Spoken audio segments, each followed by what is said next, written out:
Sorry for the delay. It is entirely my fault. As you can see, all of my colleagues are sitting here waiting for me. Welcome to the Brattleboro Selectboard meeting of Tuesday, December 17th, 2024. Patrick, there's some sort of update on the TV that needs to happen.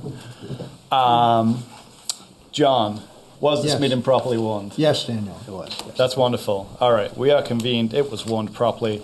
Our first order of business is to approve minutes from December 3rd, 2024. Can I get a motion? France. I move that we approve the minutes as presented. Great. France has made a motion to approve the minutes of December 3rd, 2024 as presented. Any discussion? Okay, seeing none. All those in favor, please raise your hand and say aye. Aye. Aye. Aye. Passes 5-0. Chair's remarks.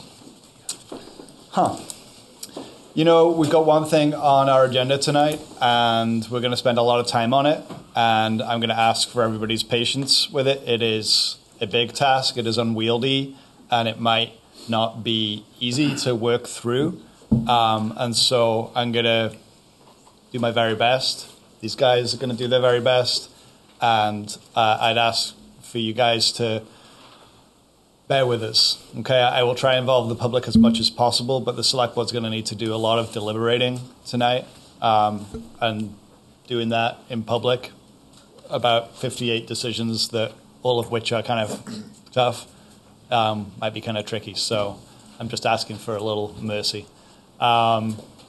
If the public does want to speak, you know, all you got to do is raise your hand. I will do my very best to recognize you in a timely fashion, and we'll give people opportunities to speak more than once. Obviously, there's lots and lots of things here to discuss, and I would imagine people will have many comments that they want to make. Okay.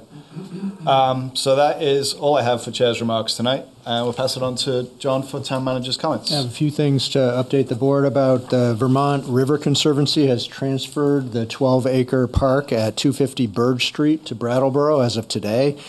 Kikita Aki Park means place to focus or listen. It's derived from the name of the brook. Conservation easements were signed by the Secretary of the Agency of Natural Resources and by the Governor. So that's all done and in place. The Rec and Parks Department will be hosting numerous events over the winter break, including a full lineup of activities for New Year's Eve.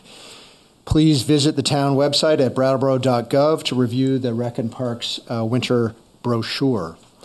Brooks Memorial Library has launched a survey to ask patrons how they currently use and would like to use the library's technology services. You can take this survey by going to the library's website at brookslibraryvt.org, or print copies are available at the circulation desk. We've been hearing feedback about the parking system, and in response, staff is working on improving it downtown. Instruction stickers, more signage, and an instructional video are all in the works. Petitions for town office, town meeting member, and school board are now available at the town clerk's office. The deadline to turn all candidate petitions in is 5 p.m. on January 27th. Any town meeting members who have terms expiring and were elected, not appointed at a caucus, will be receiving a letter of intent in early January. This needs to be signed and returned to the town clerk's office by 5 p.m. on January 27th in order to have their name appear on the ballot. And happy holidays to everyone. This is our last meeting of the year. Oh, thanks, John. Yep. Okay, so next up we've got select board comments and or committee reports. Anyone with a comment or a report? France? Yes, thank you, Daniel. I think it would be a little bit remiss if we didn't say something about the representative town meeting last week, at which the ordinance that we had passed, the acceptable community conduct ordinance, was repealed by the action of representative town meeting. So mostly I'm just noting that and saying that there were various reasons, ingredients that went into that action, some of which are potentially fixable in terms of the ordinance itself. And I still welcome input from the public as to what they thought of that process and anything else that should be done in the future. Thank you. Thanks, Franz. Anyone else? No? Okay. I'm going to move on to public participation. So this is the part of the meeting where somebody could speak on something that's not on tonight's agenda. And currently, the only thing that's on our new business part of the agenda is a discussion of the general fund budget and possible reductions. We have a number of items on the consent agenda as well. This would be a time to kind of ask for one of those items to be pulled for consideration. So if you'd like to speak, please raise your hand and I'll recognize you, or your Zoom hand. Mr. DeGray. And you get up to 3 minutes. Good evening. Happy holidays. Thank you, John. Wish that to us, I'm sure, too. District 8. I want to talk a little bit about the new bridge and the lights sequencing. I figured that they would be somewhat of a mess for the first few days, although I haven't seen really anybody working on making adjustments. I'll give you a couple of examples. If you are heading south off of Main Street, heading to 142, it seems like the length of time is as long, if not longer, than it was prior to us heading down 142. The length heading north coming out of 142, although it has increased, it hasn't increased quite as much as I thought it would, and traffic is backing up actually onto the bridge, sometimes a quarter of the way into Brattleboro. Another issue that's been cropping up that I don't believe anybody foresaw is the entrance into the museum parking lot. And when someone tries to get into the museum parking lot, it just plugs up the whole intersection and really creates mayhem, and along with the building next door when they're trying to get into their parking lot. People have been generous when they're leaving that parking lot. And it seems like the traffic when they're heading south or north coming down Canal Street, that time is not very long. It seems like it's about the same amount of time that it was prior. So the lights, when in reality, the lights coming off of Main Street heading to 142, that stays green, and then that light coming down Canal Street then gets the right of way. There's not as many cars getting through, which most of them are heading. There's 2 lanes there, but the cars heading to 142. That whole light isn't giving them a lot of time. But the biggest one is traffic heading north off of 142. And if you could talk about that a little bit, because the sequencing, I'm guessing, has to do with a little bit of Flat Street and Elliott Street all the way up the street.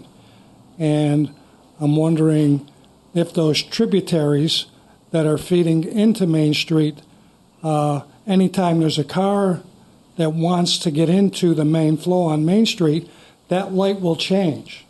Thanks. We actually have a response for you. Okay. Yeah, thanks. John, do you want to tell us a little bit about what's been going on with that? Yeah, I can update what I know about that, Dick, and if there are any other if Dan or anyone wants to clarify this for me, that'd be great. But essentially, the highway superintendent's been in communication with VTrans, and they've been trying to model the whole system so that they understand how the flows are now working.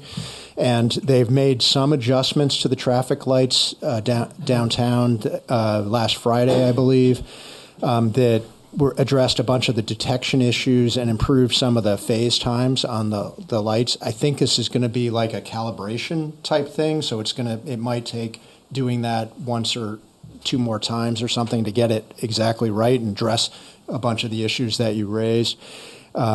We think that the improvements should start to come into effect and improve that 142 flow, but any additional feedback that people have, please let the DPW know, and they'll try to stay on top of working with V-Trans. Anything to add to that, Dave? Okay.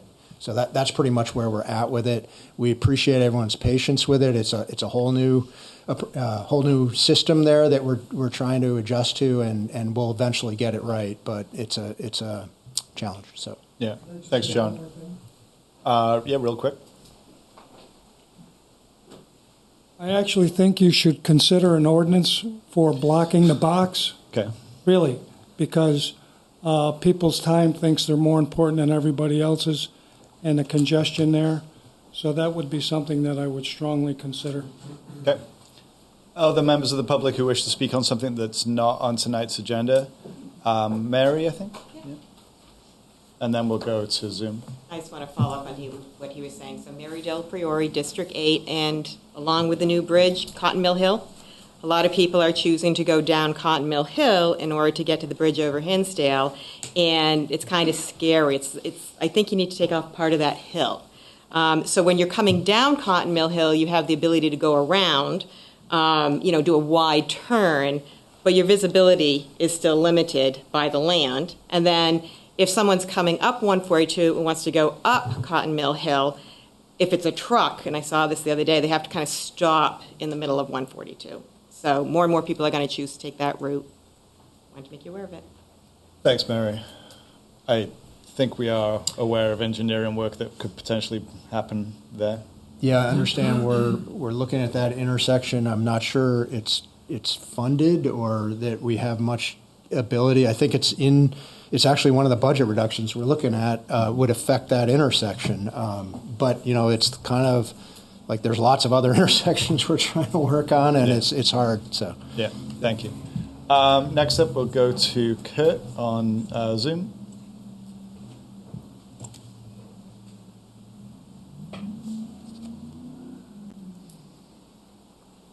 Good evening. Hello, can you hear me? Hello, everyone. This is Kurt Dimes of Brattleboro Common Sense. Our headquarters is in District 8. I think the board as a whole, with the exception of Mr. Quip and Mr. Evans, Richard, should be duly chastened by the vote on last Thursday about the homeless ordinance. The board really must get in tune with the people about this, homeless and housing issues. And the board could take a second look. It should take a second look. Actually, it would be your first look at the homeless emergency shelter model, which BCS promoted and advanced. This is a good way, a very good way of getting the problem out of downtown. That's all. Thank you. Thanks, Kurt. Other members of the public who wish to speak on something that's not on tonight's agenda? Mr. Sprite. Rick Sprite, District 9. As far as the bridge goes, I hope you don't fix the lights too much. I don't want to, have the malfunction junction lose its cred with the public. Malfunction. Function junction. Yeah, no. It doesn't ring as well. Is it true that there is no ordinance about blocking the box at traffic lights? It never occurred to me that there wasn't until Victor Gray mentioned it. Yeah.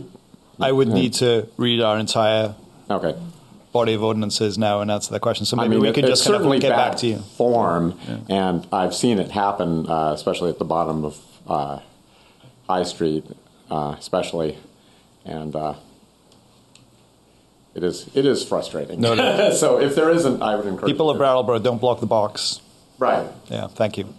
All right. Very good. Ma'am. Yep. Yeah, I forgot your name, and I'm so sorry. Okay. Yeah. Lisa. Yeah, Lisa Nash. That's I don't know what district I am, but that's okay. Well, I agree with Mr. Dimes that I hope that you all might take a look at the process and the results that were evident on Thursday and say, maybe it is, in fact, time to say, we don't know, thanks to my neighbor Spoon, who's pointed out that when you're doing the same thing over and over and expecting better results, you are at best stuck, and at worst, we all know, because this is a truism in our culture now. And I have not looked over every detail of the budget by any means, but I get the general picture. And I remind you and everybody else here that while I am homeless now, I was a property-owning, tax-paying citizen in this county for a lot longer than I've been homeless. And and my experience in this regard and my experience as a banker's granddaughter leads me to look at this budget and say, great, more of what we've been doing, bad investment. And my experience as a taxpayer and a property owner and the granddaughter of somebody who fought on the beach at Normandy, I say, this is not what I grew up learning public service looks like. And I don't think I am the only person in this town who's remembering, hold on, this isn't what public service looks like. And wow, we still have a really great resource here, which is called appropriate scale for enacting representative democracy. So I say, please think again about having some real conversations with people like me and a lot of other good people in this town who've been saying there are better ways to invest the taxpayers' money here. Yes, there are. And, well, you know, if you don't want to change that, I think there are a lot of people who are in the mood to wake up and remember what democratic change looks like. So just a little advice from the good doctor. Thanks, Lisa. Anyone else? Yep. Yeah, right? Yep, Pierre Landry, District 7. It's an old question that's been on my mind for a while because tonight's the first meeting I've been able to attend in like 4 months because I've been working evenings. But sort of budget related, it has to do with, has there been any directive given to department supervisors to curtail overtime? Yeah. I was shocked to find that. I'd say if it's about the budget, if you could just hold on, because we're about to just dive into the budget next. Well, it's about overtime and curtailing overtime. I didn't read anything in the 58 things about overtime. Mm-hmm. For the fire department, we already spent 95% of their overtime budget, and that was even before Sporty's fire or the brush fires. Something really needs to be done. I was wondering if there's been any directive given to department supervisors to minimize or eliminate overtime. Thank you. Okay, thank you. Anyone else? Yes. Hi, Penelope Were. Hey, Penelope. So, this is just a real quick request, which is that the parking situation in Brattleboro this Christmas has really caused a lot of distress. I don't know whether you've already talked about this, but because a lot of the time the machines are not working properly, and also people are just frustrated because we're one of the few towns that has parking during the Christmas season. It's had a huge impact on my business this year. I think I'm probably down by maybe as much as a third. And I'm not blaming that all on the parking. But I just would like to respectfully say that are we not cutting off our nose to spite our face? Because you do get a 1% sales tax from us as merchants. And if every single merchant in town is earning less money this season than we would normally be earning, is that not... is it not better to do without the parking? tariffs that we have at this time of year in order that we're earning you more money. Okay. And I know that Kate was hoping to ask the same thing. I mean, I just was wondering if we could maybe just have a week before Christmas, because that's all we have left now, where we could have free parking. Okay. Also, a lot of people, just one other quick thing, a lot of people who've come in my shop have said that they're not actually paying for parking. You know, they're doing anything they can to avoid paying for parking. So it just seems like it's not working the way it is. Okay. Thank you. I'm not going to respond to too much of the substance there, but John did make a statement earlier about some work that the town is doing to kind of increase signage and make sure that people understand how to use the system. There have been some glitches in the rollout. Okay, anyone else with a comment about something that is not on tonight's agenda? Okay, seeing none, we'll move on to the consent agenda. John, would you briefly summarize what is on it tonight? Sure thing, Daniel. You got 7 items on the consent agenda tonight. If you approve this agenda, you'll be approving a third-class liquor license for the Plated Bar and Restaurant at 136 Main Street. You'll be approving a first and third-class liquor license and an outside consumption permit for Springtree Marina at 28 Springtree Road, and I believe that's a change in ownership. You'll be accepting the New Gen Strategies and Solutions proposal to do a water and sanitary sewer rate study for a cost of $56,200, which is below budget. You'll be approving the errors and omissions certificate to the state for the 2024 grand list.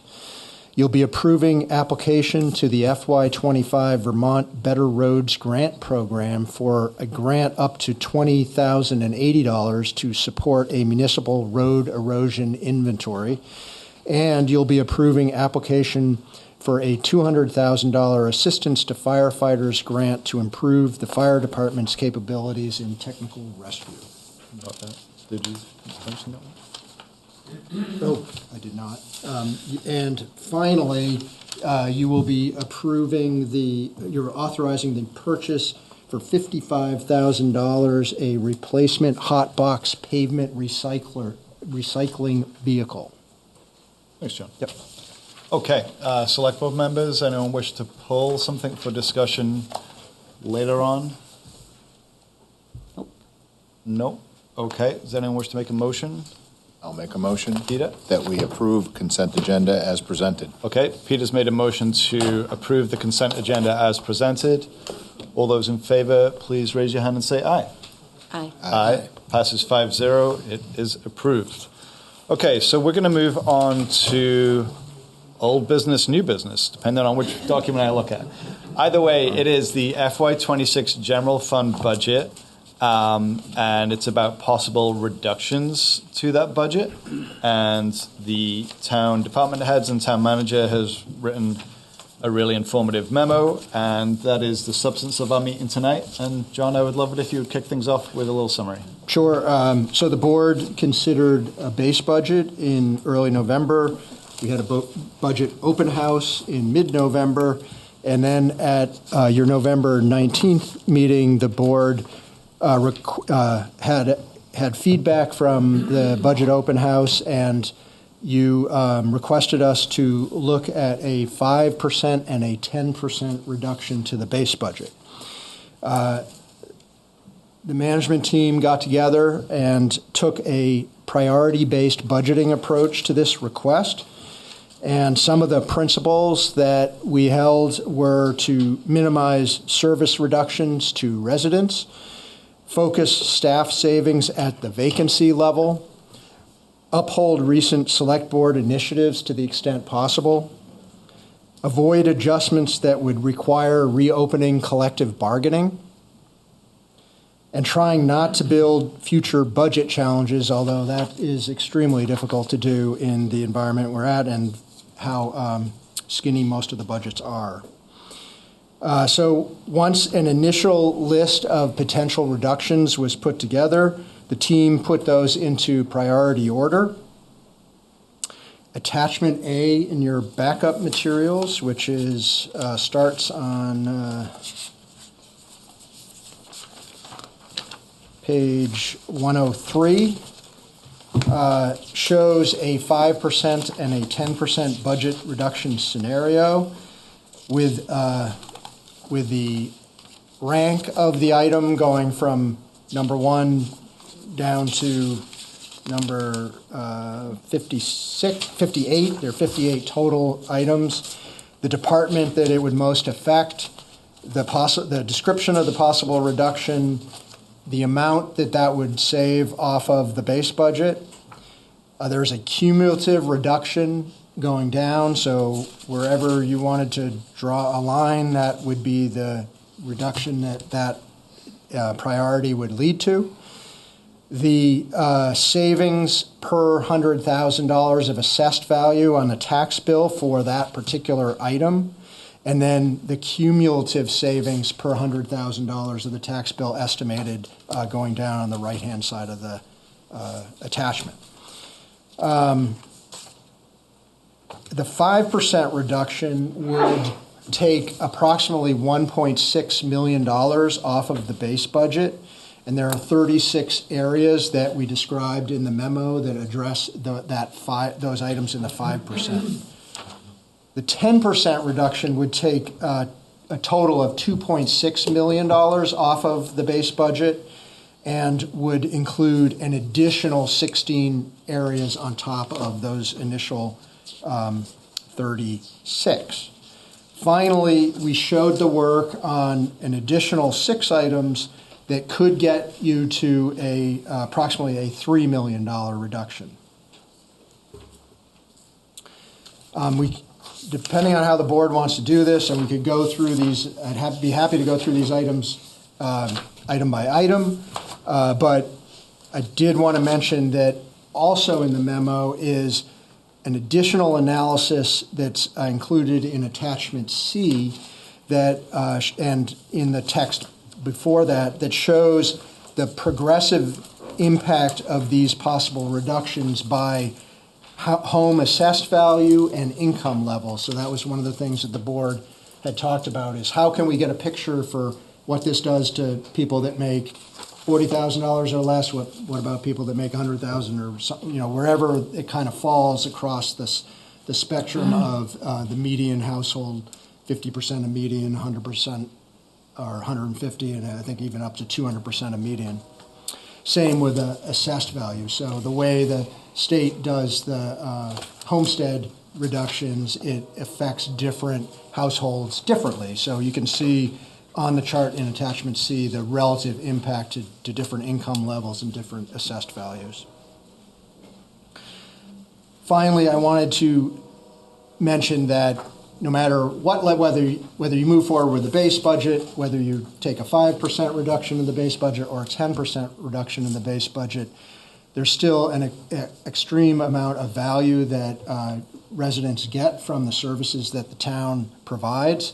I did take a look at how we're comparing to other major cities in the region, and so I looked at the general fund expenditures in Keene, and I looked at the general fund expenditures in Greenfield, backing out the school costs from those so that it's comparable to what Brattleboro's general fund provides.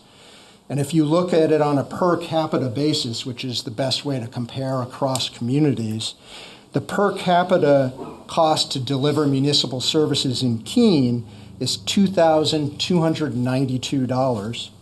In Greenfield, it's $2,239, and this is for this fiscal year, FY25.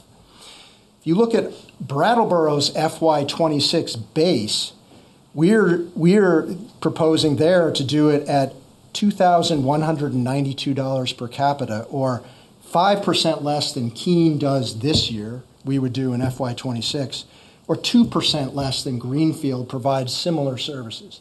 So you can see that in the region, we have a very competitive cost of municipal services. If you were to go with a 5% reduction, our cost to deliver municipal services in Brattleboro would then be 10% lower than Keene and 8% lower than Greenfield from this year versus next year. So already like very competitive costs overall.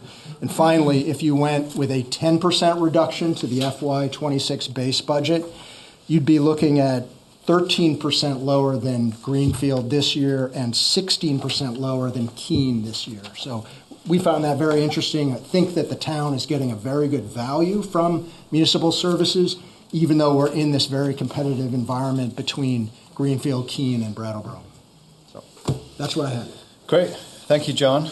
I'm going to do a little additional framing if the board doesn't mind. First of all, I just want to speak to the schedule because I could have sworn that at least one of us was interested in a meeting on January 14th, just an additional meeting, imagining that we might have some more deliberation that we need to do. And I wanted to just kind of check in about that. I'm seeing a nod over there. I'm seeing general sort of acquiescence by silence. Okay. Yes. Do you want to see where you're at on I do. I just don't want to like 7th and okay. Yeah, I don't want to forget about it. So if we could put it in as tentative, maybe. Okay. Just giving us a little bit more time. Okay, so John described the approach that the town administration has taken in taking a look at ways to reduce this budget. And I want to applaud the people for that work. It is really hard work that they were asked to do and work that I'm sure is somewhat demoralizing. And so it's work that we didn't ask them to do with a smile on our face. Nobody was happy about it. And the outcomes of it, I don't think anybody can be really happy about either. I want to say that, the reason why we asked for that reduction in the budget to be, worked on and brought back is that's being responsive to members of the public that are saying, wow, a 22% tax increase is really hard for me to stomach. I also want to name the main drivers of that 22% tax increase are funding additional police in our community and providing for a continuation of a comprehensive solid waste service that provides trash pickup, recycling, and compost collection. And so, yes, being responsive to the taxpayer, and the tax rate is important, but we've also been responsive to people saying that we're looking for these services. And so it's a tough balancing act.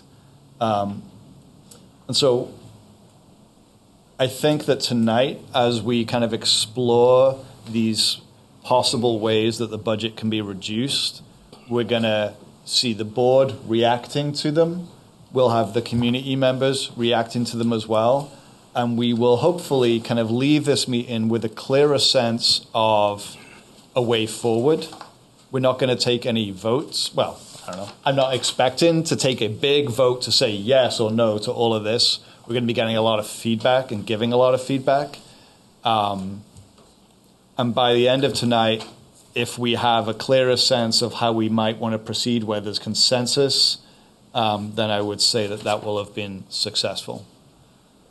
So, with that being said, I've been pondering how to kind of get through these 58 recommendations, and I didn't want to do it like this, but I'm going to propose that we just go page by page. This is the only thing on the agenda tonight, and so we will just kind of march forward. I think for members of the public, I don't want you to feel anxious that like, are you kidding me? Do we have to sit here and wait for them to get through like 12 pages of stuff before I can say something? No.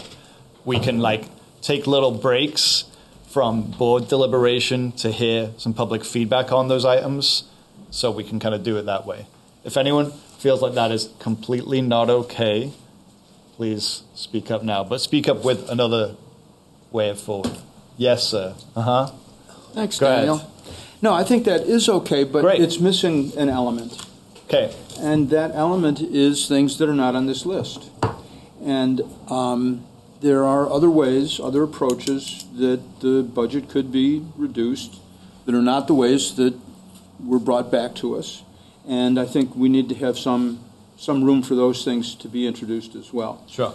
So just to go through these 58, I think, is not sufficient. Okay, and what I would say is that the body of work that we have in front of us that the public are aware of is our work for tonight. If during the course of our conversation other things get raised in future meetings, we might need to dive into those in more detail. But for tonight, I would say raising them and then seeing if there's consensus to move forward and discuss them some more would be a good start. Okay, but how do we forge a consensus on which ones to consider if we can't talk about them? Well, I just said raise them, but I would like to begin with this document here. Well, then let's begin. Yeah, very good. Okay. Can I make a point of order? Sure. It's the most polite point of order I've ever heard. You have down there as January 21st for adopting the budget. The budget is open-ended and does not have to be adopted.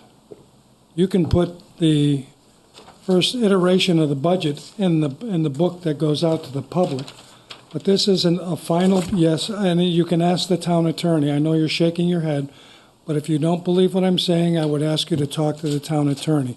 It doesn't have to be adopted by January 21st, so this rush to get this done by a certain date, I believe, is wrong, and you should take as much time as you need to do it correctly.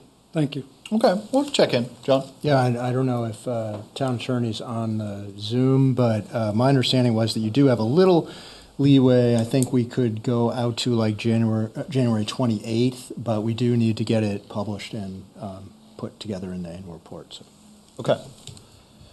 All right. One other thing I didn't say that I should have said. I was kind of thinking that we'd go page by page. Things that I would want to hear were like deal breakers. Things on these pages that are absolute deal breakers for any of you. Also, things that we just need to know more about before we can kind of consider proceeding with them. Any other suggestions on that? Yes, thank you. Yeah. So, I think a very important paragraph here is the one that we already heard, and it talked about what were the ingredients in the approach that the staff took to make their list of budget reductions. And in particular, as John pointed out, the try not to build future budget challenges to me is very important, and that all of these need to be looked at with a lens to, okay, what happens as we proceed further down our budgets into the future? And in particular, what many of us consider a very important principle, which is don't use one-time money to pay for recurring expenses. And I just want to put that on the table as a very important way to look at each question as, okay, this has an effect on this year's budget, but what effect does it have in the future? And those effects can include things like, well, we're deferring something that we're going to have to pay for later. So it's a savings in maybe a one-year budget, but it's going to come back in subsequent years. Or it can be something that doesn't come back but just isn't available to pay for things that are ongoing expenses. And in my mind, that importantly includes salaries and benefits, which are the major part of the budget, as we know. So that as we're considering all this, I think it's very important to look at the future implications as well as just, well, do we hate this? Are we going to say no way, as you just had said, we should go item by item? But it's also important to look at, does this really get us where we need to go? And the issue of future budget effects is an important part of that question. Right. Thank you. Richard? think it's obvious, but I just... I'm going to come to you in a little bit, Marion. Sit tight. Just want to clarify the priority. So number one is the most expendable, and then down the list is the least. How is this? I would use the word palatable. Palatable? Yeah, I mean, the priority would be to do the easier ones at the top of the list first. Okay. But you guys may see that differently. You may see the priorities differently, so. But that's yeah. basically what it is. This was what the staff came up with, yeah. Yeah. Yep. Great. Mary, did you have a question, sort of a general question before we dive in? Yes. Go right ahead. So Mary Del Priori, District 8. I just wanted to address the felt portion of this because part of what you were talking about is the Vermont property tax credit. Now, we're here because of inflation. That's what this whole budget thing is, right? Inflation. No. Sadly, the homestead property tax does not keep up with inflation.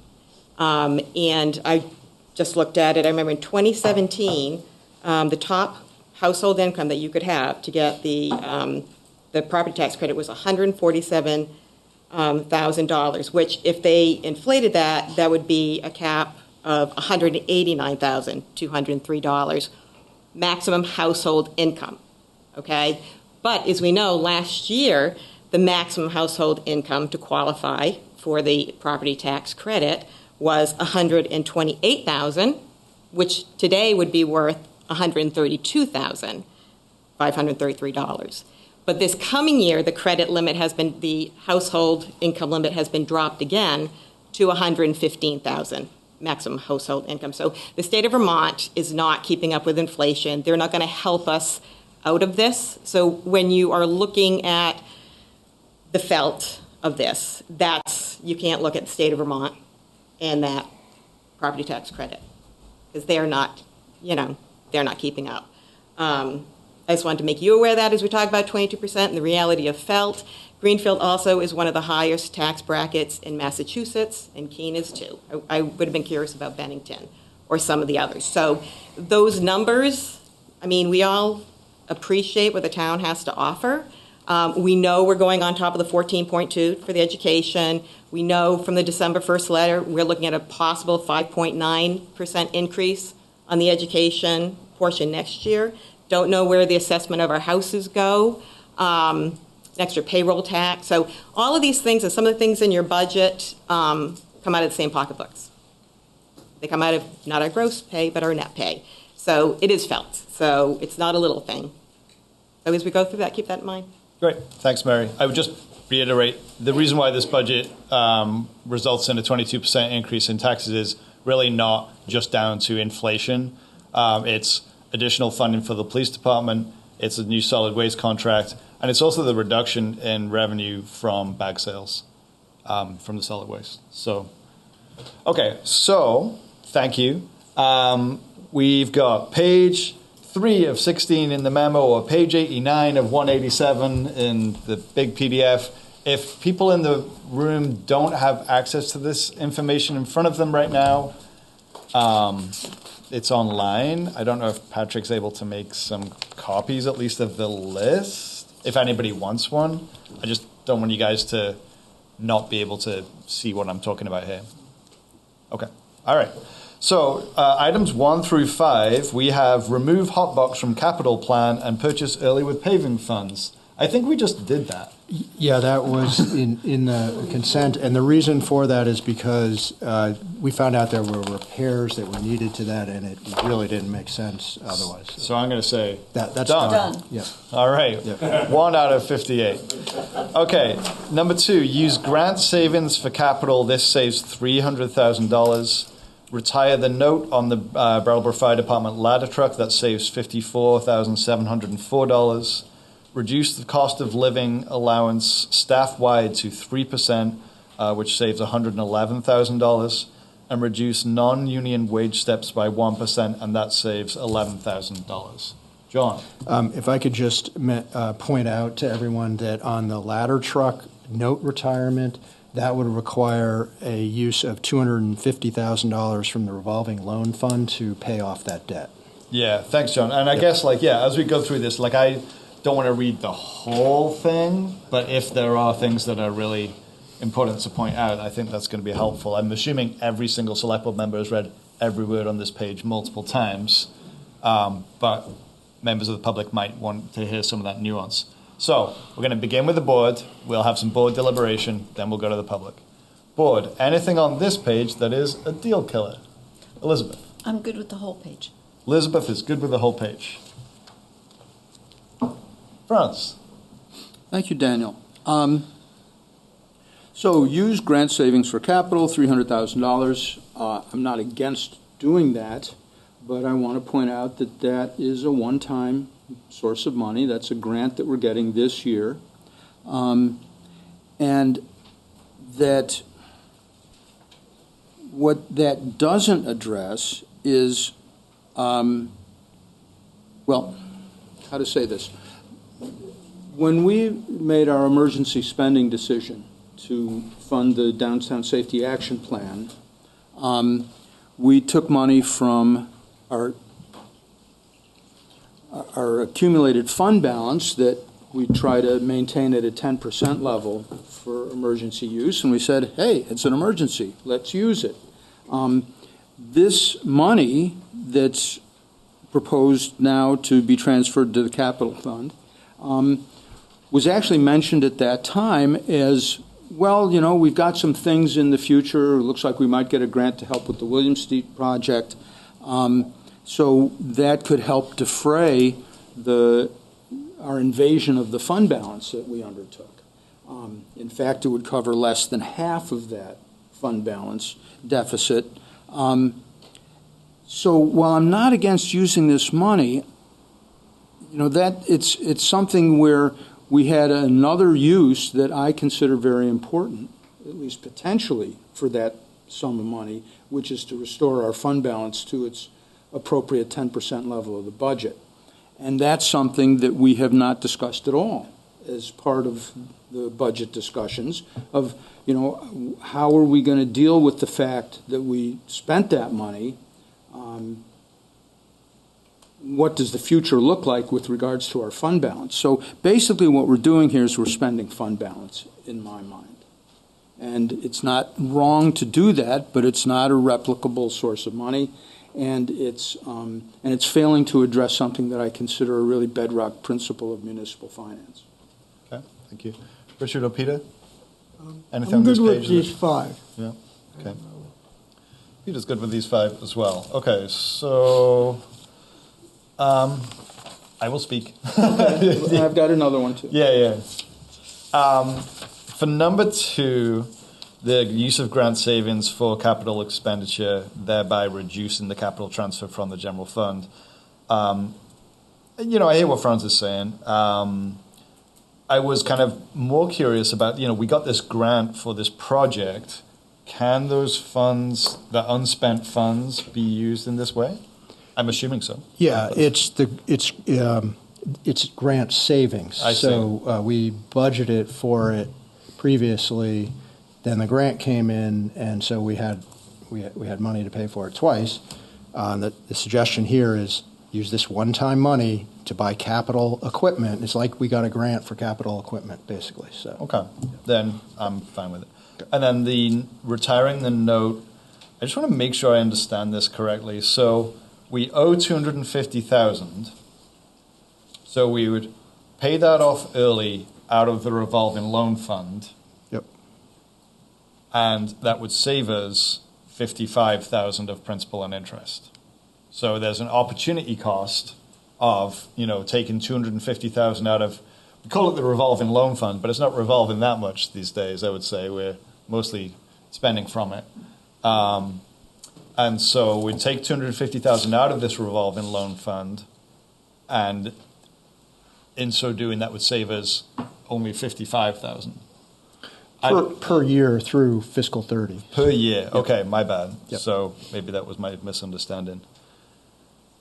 I could live with it, I guess, if my fellow board members are feeling that they can also live with it. I was a little concerned. Richard?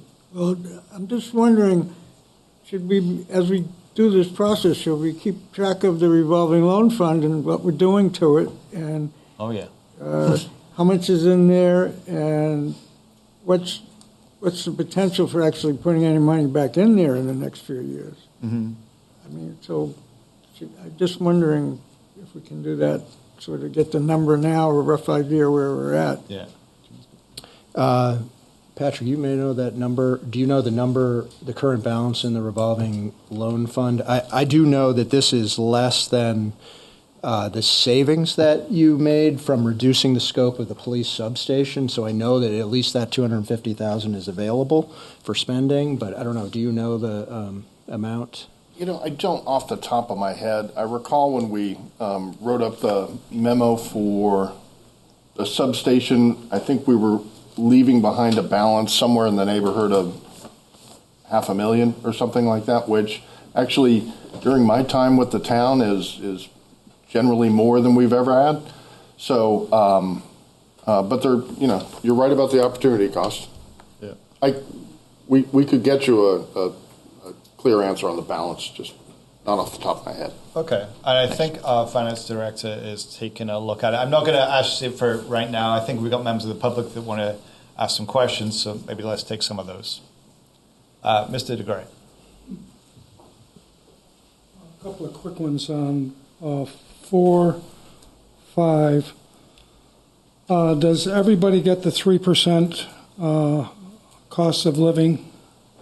And then the 1% reduction in step, what is that a reduction of 1% from? Is it 4%, 3? Does everybody get step raises and it's all the same? And then the third question would be, as I was looking at this over the weekend, I didn't see any reduction in Social Security because the more money you make, the more Social Security you take out. And if we are making these reductions, there should be a reduction in what goes into Social Security. And I was wondering why that reduction wasn't here. Okay, thank you. John? Yes, the reduction, the $111,128 savings on number 4 would be to take the cost of living allowance down from 4% to 3% for all staff, and that is consistent with the union contracts. Then the non-union wage steps, so people were hired thinking they were that there was a salary range and they were going to get 4% increments on that. This would take that down to 3% increments on the non-union wage steps. And I'm not sure if the Social Security savings was incorporated into these numbers or not. I'd have to check on that.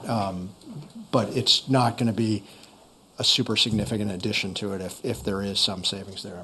I think we could look into that one. Yeah, if we could look into that, that sounds interesting, at least. I don't expect we'll get to it right now, but put it on a list. David Levenbach on Zoom.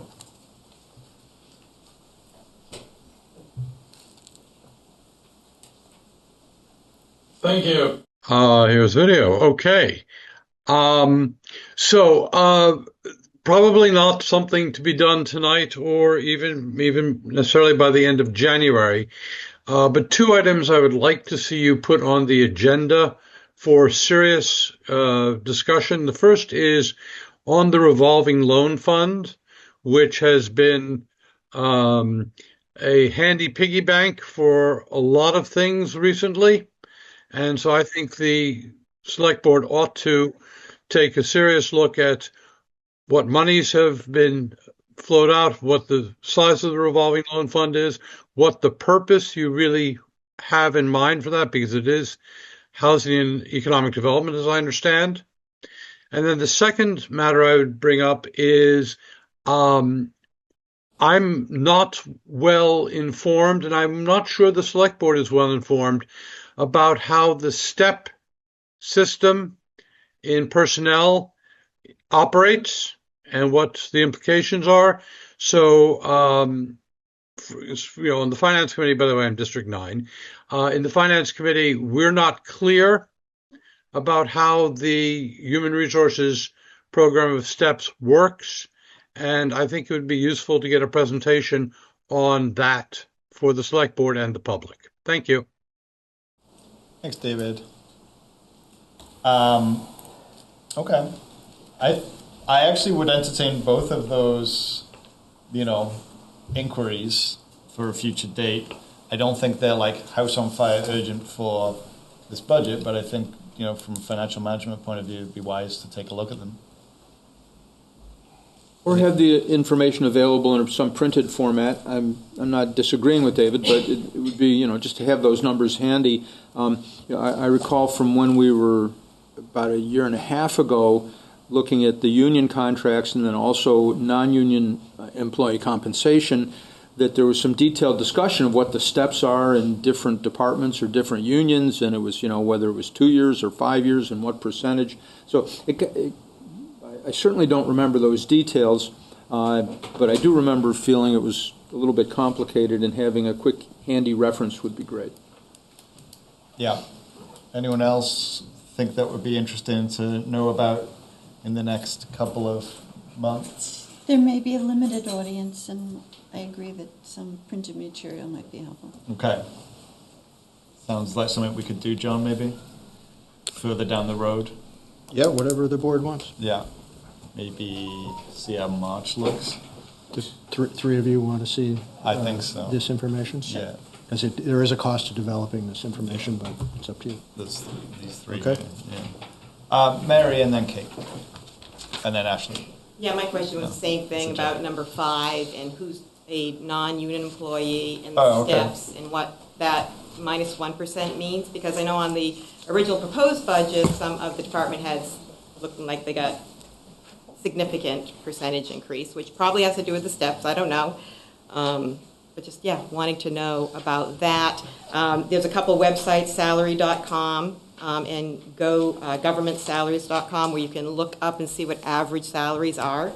And because Brattleboro salary, the median income is low, some of the people are 100% above what the average Brattleboro resident is making. So when we're talking about salaries, when we're talking about steps, I just wanted to keep it all in perspective when we're talking about cost of living and remembering who's funding these costs in terms of Brattleboro residents. I know there was something about compression, but there's also compression on this end because we haven't received the steps. We haven't received the cost of living increases. So, a little bit more explanation on what that actually means number-wise, the 1% off of that. Can I ask you to kind of explain a little bit more what you're looking for? Because I feel well, like John kind of just answered it. It was 1% off the step. Let me look at my phone. Yeah. So John said if they were getting a 4% step increase, it'll now be 3. That's the salary. Well, the salary, that was on number 4, reduce cost of living allowance for staff-wide to 3%, but then reduce non-union wage by wage steps. Yes. Reduce non-union wage steps by 1%.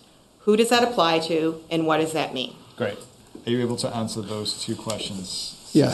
It applies to about 45 employees in the town, and they range from library clerks to fire inspectors to administrative accounts people, Rec and Parks maintenance supervisor, DPW facilities supervisor, water treatment plant chief operators, utilities general supervisor, DPW assistant director, finance accountant, me, finance director, a bunch of the department heads.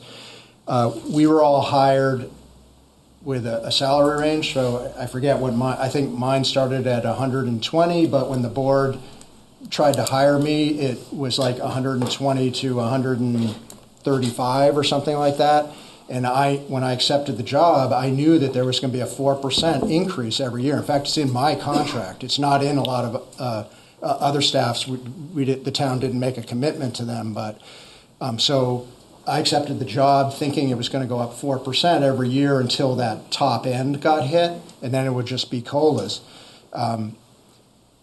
Like I was saying, it's a competitive environment we have here, and to hire all these positions when Greenfield's paying a premium or Keene's paying a premium, it's really hard to fill them. And so like right now we're trying to hire a fire chief and we're trying to hire a finance director. I believe it took us 2 years last time to hire a finance director until we brought that salary up to a competitive level. These are kind of the dynamics we're trying to balance here, and I totally understand what you're saying, that not everybody can turn around to their boss and say, hey, how about you give me a big raise to be able to afford my taxes. It's really, but it means that we can't operate the town government if we can't hire a finance director. I mean, it gets really difficult. But that's kind of how the dynamic works, or at least how I look at it, and maybe others might have different perspectives on it, but that's some of the factors in that. So. Yeah. Liz, you want to say good question? Yeah, I just, Mary, part of your premise was that, well, let me just say, we're hiring professional staff to run our municipality, and we're paying, hopefully, prevailing wages. I think your comment was that those wages should be depressed because Brattleboro's incomes are depressed, and that's not how it works. People need to be paid their salaries, and the fact that there are people in Brattleboro under some sort of median threshold doesn't affect that professional salary when people are hired. That's fair. When you do that, do you look at an average? I'm sorry, Mary. I just wanted to. Did you want to say something else? It was just the average. Yeah, would you mind coming to the microphone then, so people can hear you? I was saying, I understand. I understand that. But just so you're aware what the average is for these positions. Yeah. To do the research for that. Yeah, we have a HR director that absolutely is on top of all of that kind of stuff when we're trying to hire for these leadership positions. Yeah. And our union contract negotiations absolutely looks at competitiveness to surrounding areas. I think Kate had her hand up next. And then I will come to you, Dick. Hi, Kate O'Connor, Brattleboro. And I want to say this before you guys get to 58. And I know you... We'll get there eventually. I know, but this is a blanket thing. And I know you know that I was looking for this information, or I think it's important. When you're doing the FY26 budget, you're also looking at the FY27, blah, blah, blah, blah, blah. So somewhere along the line, whether it's now or at the end before you vote, I'm hoping that somebody will be able to say what we're putting, what of you're taking out in 26 is going back in 27. Because I think that is essential that we know that information. So I wanted to say it up front as opposed to waiting. Yeah, no, that's helpful. And I want to thank you for the work that you did on your little spreadsheet. As a spreadsheet friend, I appreciated it. So thank you for that. I know that it wouldn't have been a quick job for you. Yeah, Elizabeth? I just wanted to mention that number 3, when we're retiring that note, is every year $55,000 from FY26 through FY30. So when we're tallying, we'll tally on both ends of the spectrum. Yeah. Okay. Sorry. Yeah, I forgot. Go ahead. This is, John, a follow-up for you because you brought it up. You said your contract has a 4% raise in it. Last year you received a 7.3% raise. This year you're in for 9%. Can you explain the delta between what you just said and what you received and what you're in for this year? Thank you. Yes, just to continue on the personal note. Sorry. So those steps are in my contract, as is the cost of living allowance that the town makes, and so that's what it combines to be in that case. And I knew that going in, Dick, and I accepted the job based on that understanding. So. Okay. So I see a couple of hands here. Let me just say real quick. I feel like right now the board was kind of saying most of this page here we're kind of in agreement on. If people are changing their minds about that, I want to hear about it. But otherwise, I'd like to move us forward. I'm ready for number 6. Franz, you still want to speak? There's a comment that I've received from a lot of people in the community that goes something like, I don't see how those department heads can be asking for such big raises. And I want to make it clear that that is not the process. The process is you add together the step raise plus the cost of living adjustment, and that mathematically translates under our system that we have adopted into what those raises will be. It's not a request by individuals for an unanticipated salary increase. It's a result of the processes that we have put in place to pay people. Now, that doesn't mean it can't be adjusted, and you look here, it's being adjusted. But it's not that any individual is saying, well, I want this or I want that. Okay. Richard? I was thinking just about a month ago when we first started thinking about these numbers, that most of the department heads would, because they got a boost in their salary last year to help bring them into the mainstream of where they should be for their position comparable to other towns, that we would be there. So I looked at, I found about 4 or 5 average salaries for towns comparable to this across the state of Vermont, and I was a little surprised that we're even considering that we're still below those averages. So in terms of recruitment, we're still going to have a problem, even though, and if we cut back, I mean, it's just something to consider, but I was a little surprised. Yeah, I mean, I can tell you, having, hired 2 town managers, the town manager we had prior to that, Peter, was working for less than he needed to be. He was knowingly taking a pay cut because he could afford to do so. Sorry, Peter, but and then when we went into the open market to try and hire a town manager, we knew that we would need to raise the salary, and that is what turned out to be the case. And those were really tough hires and, really competitive. And I don't know if you want to say something. Well, same deal with the finance director. I would just say that people come and take these jobs for a variety of reasons, and it's not always just salary. And we're lucky to have the professional staff that we have, and we value them very much. Yeah. Great. Okay, let's move on to the next ones, 6 through 10. So number 6, account for DPW restructure. Number 7, increase planning department fees. Okay, so let me give the numbers. So accounting for the DPW restructure saves $59,414 from the general fund. Increasing the planning department permit fees adds $20,000 in revenue. Yep. Step back from cow power subsidy saves $8,000. Reduce police department expenses saves $5,500. Increase in expected police reimbursements adds $87,000 to revenue. Correct? Yes. Okay. Deal killers. Elizabeth. One of the major portions of this budget increase has been the police, the police efforts to improve the town. And this small reduction in animal control, I think, is not worth the risk. And I would say no to this item.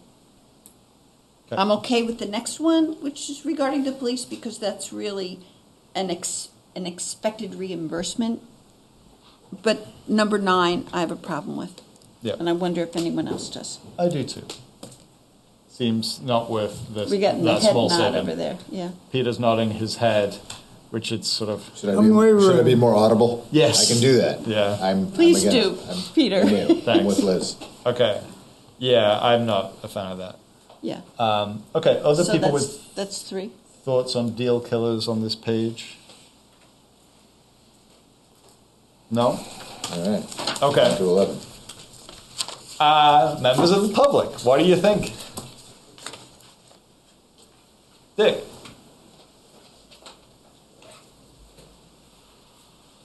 A, do you have something that you're going to replace that with right now, if you think that that's a deal buster? And No. I don't. Personally, I don't think if you go, 2 things.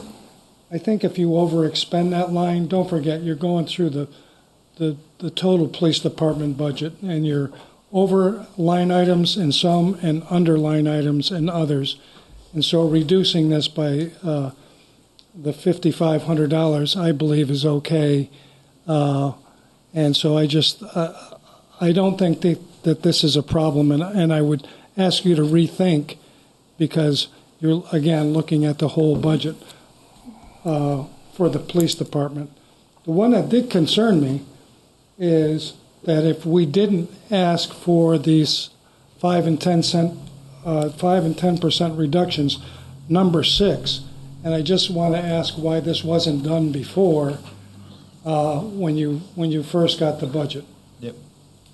John, any thoughts on that? Yeah, we just missed it in the base budget and realized as we were going through things through this exercise that we'd missed that, so we get to add it back in. Yeah, it's great that we have that opportunity. Yep. Okay, other questions? Whoa, okay, seeing none, we're going to move on.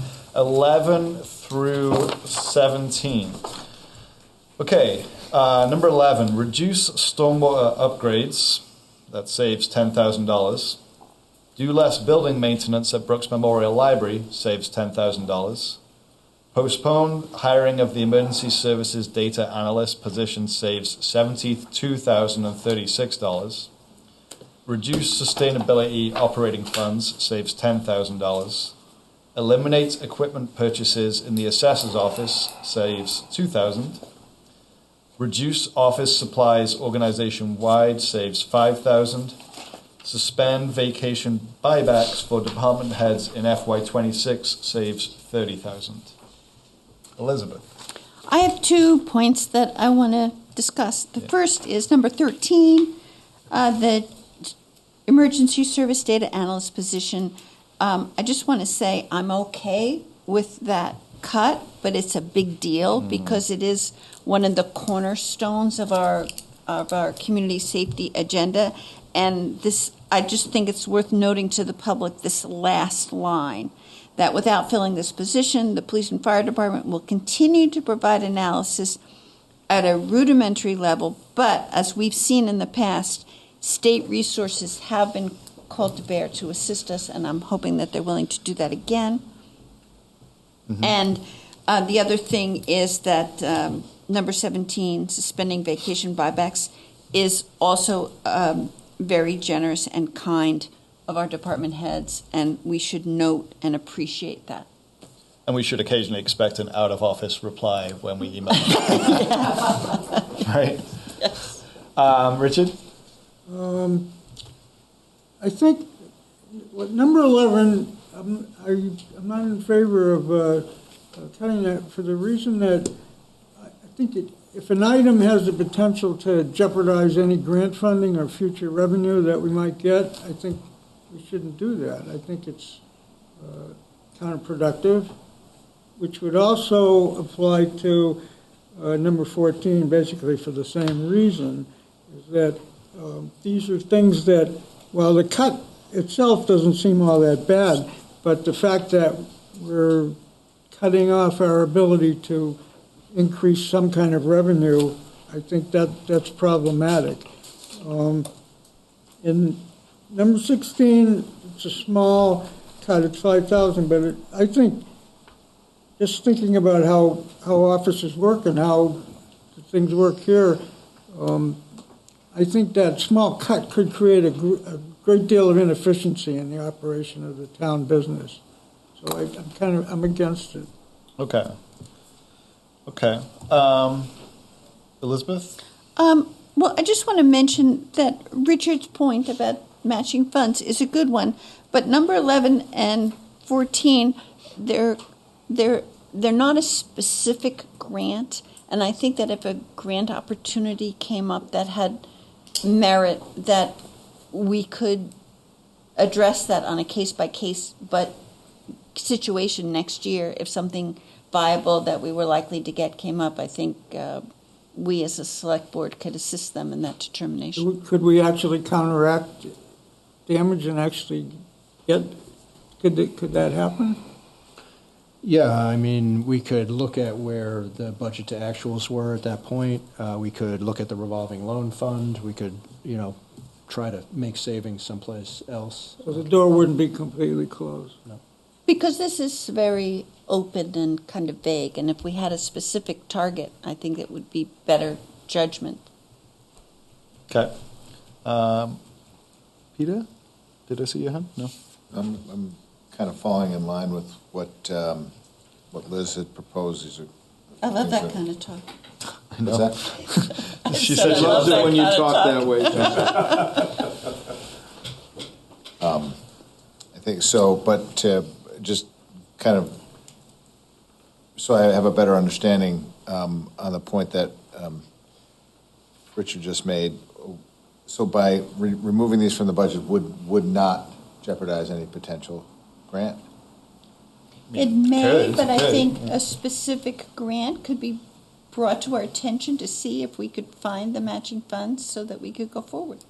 Okay, so we have a loophole. I love loopholes. We have an opportunity to examine it more Much better word. carefully when an Okay. individual grant arose. Okay. I'd phrase it differently and say that we're crossing our fingers behind our backs. Sure. Okay. Anything else, Peter? No. Okay. The stormwater upgrades and the sustainability funds, so reducing those, I was a little concerned about too. I get the crossing our fingers thing, and I could live with it. What I'm less inclined to live with is the, less building maintenance at the library. I did kind of wonder about, the library is funded by the general fund, but there's also funds outside of the general fund from the trustees, from the read bequests, and maybe somebody could speak to that, perhaps the library director or somebody from the library board of trustees.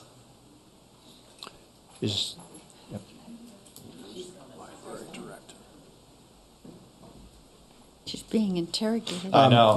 While you're interrogating the library director, I will note that we just received a $1.6 million grant to do improvements and maintenance at the library, and included in that, I believe, is a new roof. Okay. Is that right, Star? That is right. Yeah.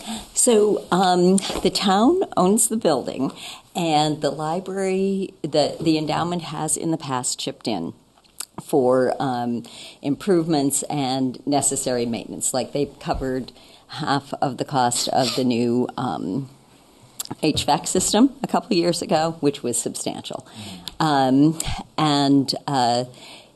grant is very specifically targeted. It's not targeted towards maintenance of any kind. And we do see a lot of wear and tear on our building because there's a lot of wear and with it some tear. So I think that we will be okay if we defer that maintenance for a year. Although we're already seeing. And I've already cut some of the costs, some of our regular costs, like the mats that we have installed seasonally to take care of the salt and ice that come in. So I've cut that in half for this year. And, given the lack of snowfall in recent years, I think that's something that we can carry on. So we are looking at ways of putting off, any kind of non-emergency maintenance for the next year. Okay. Thank you, Stan. Sure. All right. Any other thoughts on these items, board? Franz? Just that I think it's going to be a recurring theme dealing with matching funds on this page and on other pages as well. I'm not sure what the best policy is for allocating funds that might or might not be used in the future. But that's kind of what we're doing, and there's a number of these articles that in the aggregate could perhaps jeopardize funding opportunities And I don't know if we'll be able to then dip back in someplace and fund them when needed. Perhaps so. So it becomes a bit of a judgment call, I would say. Yep, it's about managing risk, right, Liz? Yeah, there's a process. We rather perfunctorily approve people applying for grants, and I think this is going to be a more intentional process where we examine the grant, likelihood of getting it, what the match is, where can we find the money for that match. So it's just kind of changes how we do business to be more specifically intentional. And you see the select board taking an active role in that? No, I see the select board taking an active role in its oversight. Okay, cool. All right. Other questions or comments from the board on this little section? No? Okay, let's go to David on Zoom. So right now we're kind of saying, yeah, we're good with all of these, basically. Mm-hmm. Hi, David Littlemock, District 9 again. 2 points. Quickly, I appreciate Mr. Quipps raising the question about building maintenance at the library. I've spent a little bit of time there at the library recently. In the times we're living in, I think that building and staff are under some additional stress. And so I appreciate mentioning that. And if we think we're okay, I'm glad. The other thing I'm going to mention is has to do with 13, but it comes up at other points in the meeting. And if you listen to me now, I won't have to come back at other points. I recommended several weeks ago that the board adopt a hiring freeze for the town, because there will be retirements, there will be resignations, and I think as part of your effort to hold tight on the reins on the budget, those shouldn't automatically be filled. In my experience in higher education, went through hiring freezes on a more frequent basis than I'd like to say. There was always a provision that that freeze could be waived in particular instances. But as a general matter, I would encourage the board to impose a hiring freeze now. And if there are any questions about what I'm talking about, I'll be happy to answer them. But otherwise, I'll just leave that with you now. Okay. Thanks, David. Can I comment? Yeah. So there are some pretty big retirement and positions that really should be filled. And I think that our town staff has done a good job in identifying a variety of positions that we can hold off on. And I'd like to leave it the way that it's presented without making a statement such as a hiring freeze. Mm-hmm. Thank you. Franz? I think maybe we should hear a little bit more about the emergency services data analyst. If we don't have that person on staff and providing us with that kind of analysis, how will that affect the operations of the Downtown Safety Action Plan, the BRAT team, et cetera? We've heard about it, and as John said, it is an important part of that program, but I don't have a clear understanding of exactly what might happen differently with that choice. Would you like to speak to it, or would you like the police chief to speak? I think I can probably hit it at the level you're looking for, but if any of the department heads wants to add to that, please come forward. I mean, these days, like, data analytics is critical to finding efficiencies in how we operate, in finding potential revenue sources that we're missing, and just doing a better job overall, understanding what the world is presenting to us. And so I think that you would find that many communities are either contracting out for those types of services, or they're which tend to be more expensive than actually hiring somebody, but they're finding ways to address those needs. We have done that so far with some in-house work, but we don't really have the skills and capacity to do that. And we've also worked with the governor's PSET team has been very generous with providing us access to this kind of activity. So, fingers crossed we could continue to get some help there if we decide to do this reduction. But I think their kind of thinking was like, let's get you set up, and then you can start to have your own person who's doing this work. I think that was the kind of the vision that they had. This is a really critical position moving forward, but I think that we since we haven't had it, the idea here is we defer it for another year. Thanks. Okay.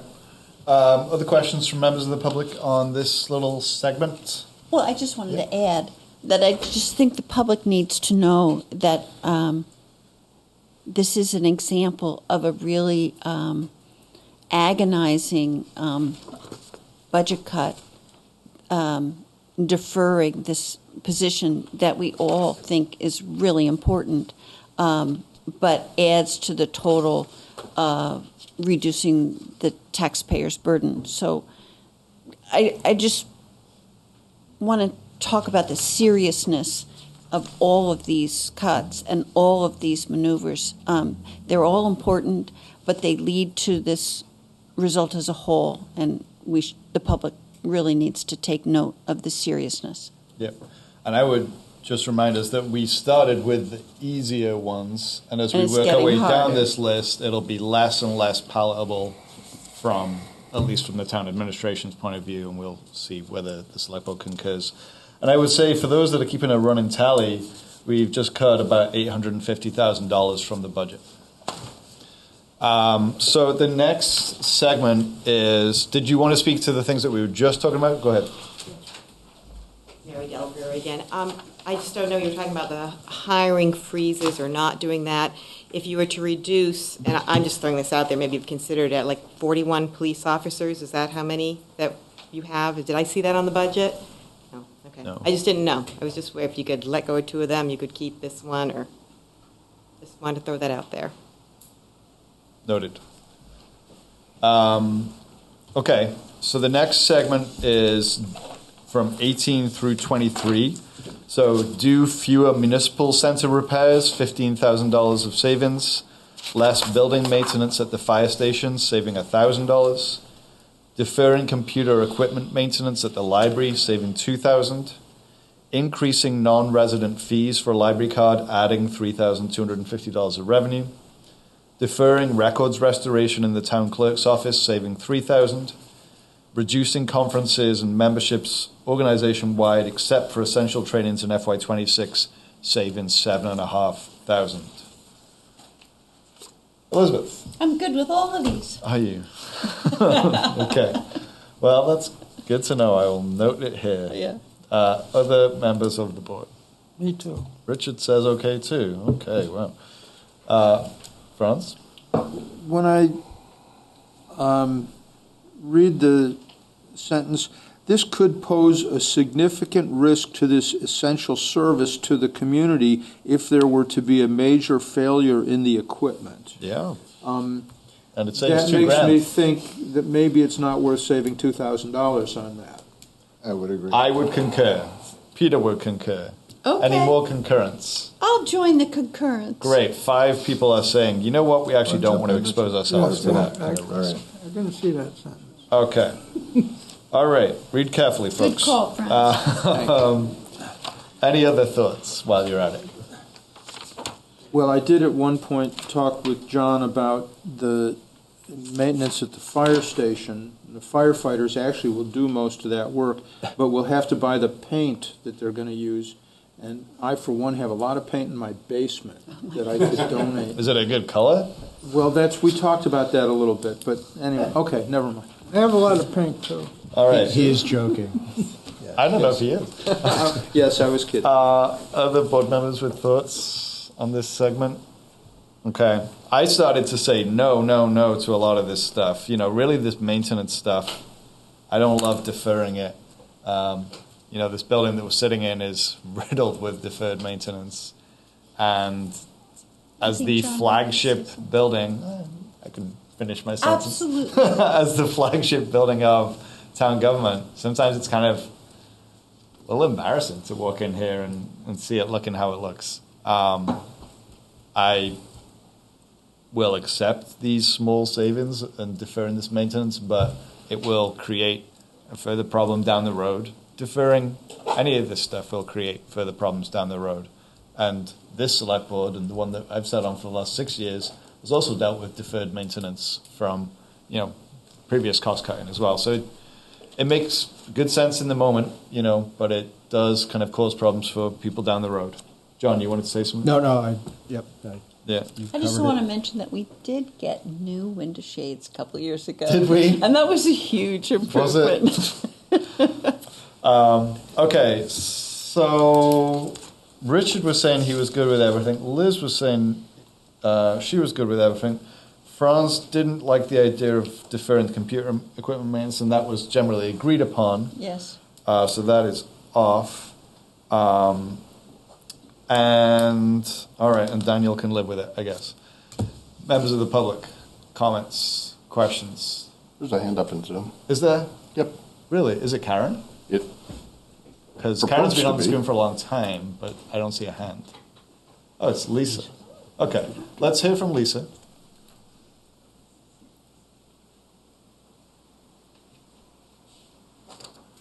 Welcome. If you could just introduce yourself when you're unmuted. So we're not going to hear from Karen? We're going to hear from Lisa, because Lisa had her hand up. I didn't see Karen's hand. All right. I'll stop that. If Karen wants to raise her hand, I'll happily recognize her. Great. Hello? Hi, Lisa Holderness. Yes, this may sound fairly negative, but I'm listening and watching the work that you are doing. I haven't figured out access to the list online because that wasn't posted, go to this link to find that list. But it's sort of making me tense in my stomach because it's almost like it's an exercise in trying to please people by saying, yes, we cut this little bit here and this maintenance here. But it seems absurd. The percentage of savings that you're talking about here is not in proportion to the question Mary had about 2 police officers versus the data analyst. And I don't follow quite enough, but our problem is much, much bigger budget-wise than $2,000 of maintenance. And that's all I want to say. I think the fact that it was delimited by the priorities that we heard at the beginning of the meeting, and I think Franz asked about this, I question the priorities and the approach entirely. Thank you. To stay there, I'll just respond real quick to that because, in our previous meeting, we were reluctant to, take a hatchet to our staffing level. So like these savings, it's a little bit here or there. Doesn't seem like much, but right now we've, accomplished nearly $1 million worth of savings.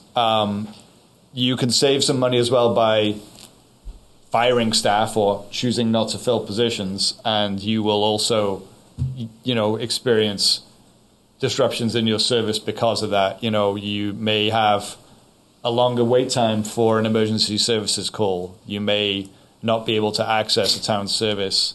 There's not a good, choice here.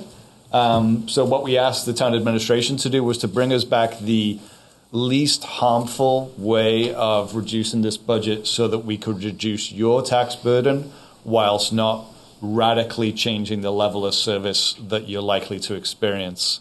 But all of these cuts will change level of service to some extent. And so, Lisa, you're absolutely welcome to disagree with the approach. I just want to kind of justify it, or at least defend it somewhat. Franz? Yeah. So this is something I was referring to at the beginning of the road not taken, the steps not included on this list. And there would be other ways to save money that would result in other service decreases. And to me, some of those are really worth considering. I'm not going to go into them right yet, but it raises very difficult conversations about town staff and employment and services provided in different facilities. In some ways, I think making a few bigger cuts is preferable to these very small cuts that we're seeing here. But on the other hand, we're going down this list and looking at what's here and considering whether that gets us where we need to go. If this results, if our going through this list results in sufficient savings that are reasonably sustainable over time, then I think that's acceptable. But we have to see where we end up and whether we need to include some other possible areas for cuts as well. I mean, that's what I'm looking at this process as doing, and I'm looking to see when we get toward the end of it, have we gotten where we need to go or not. Yep, fair. I just want to kind of go back to what Lisa was saying about how to access the material. So anyone that's either in the room or watching at home, so if you go to brattleboro.gov and then click Select Board and then scroll down a little bit past all of our lovely pictures, and you'll get to Select Board Meeting Materials. Click on the link that says Meeting Materials, December 17th, and then it'll say Agenda Packet. That agenda packet is a PDF of this. So if you wanted to find that, Lisa, that would be great so you can follow along. We're currently on page 92. Jane.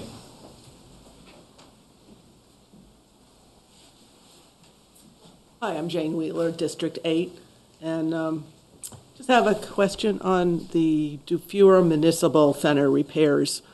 I noticed the big piece of equipment outside. I'm just wondering right now, if we don't do some of those repairs, is anybody going to get hurt?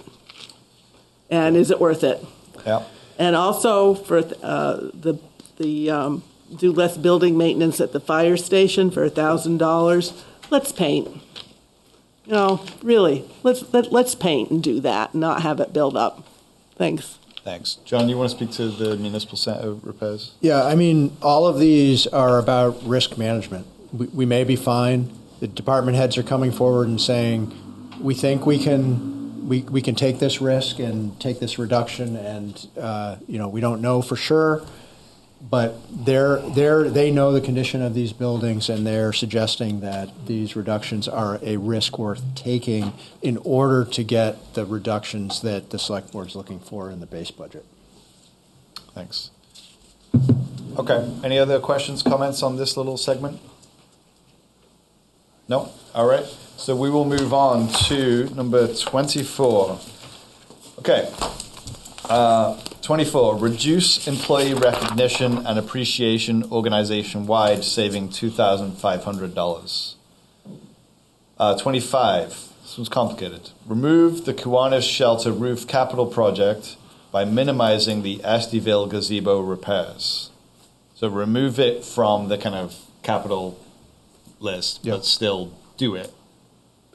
Just fund it differently. The idea here is to kind of do a switch, is to move the Kiwanis Shelter Roof Project up, which is a higher priority, use the Estiville gazebo funding that we have currently to do two things. One, complete the Kiwanis Shelter Roof Project, and two, stabilize the gazebo so that the select board could revisit that at a later date, whether you want to do some of the things that you've talked about there previously. Okay, thanks, John. Yep.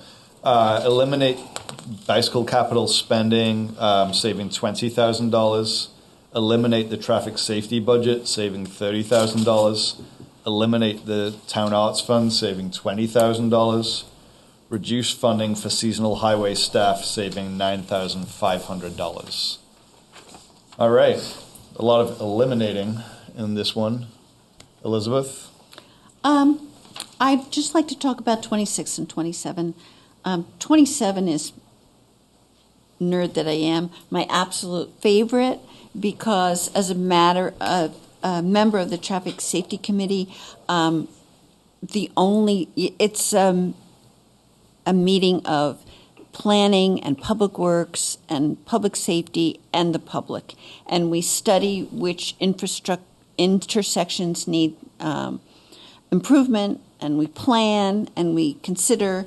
And the only thing missing from that body of work is engineering expertise, traffic engineering expertise. And that's what this 30,000 budget would provide.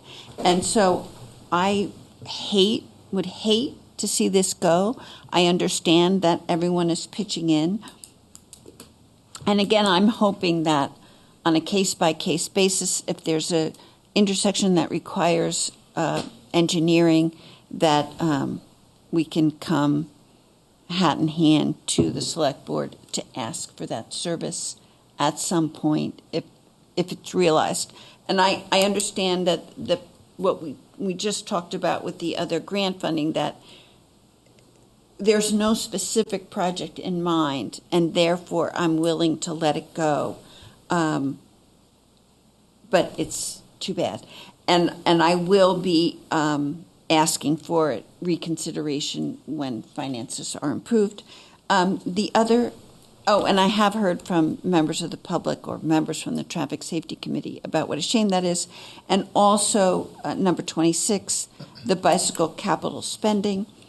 And again, I would just say that while it's a shame, it's everyone pitching together to reduce the budget so that our tax burden is reduced. Okay, thank you. Other board members with comments on this section? Richard?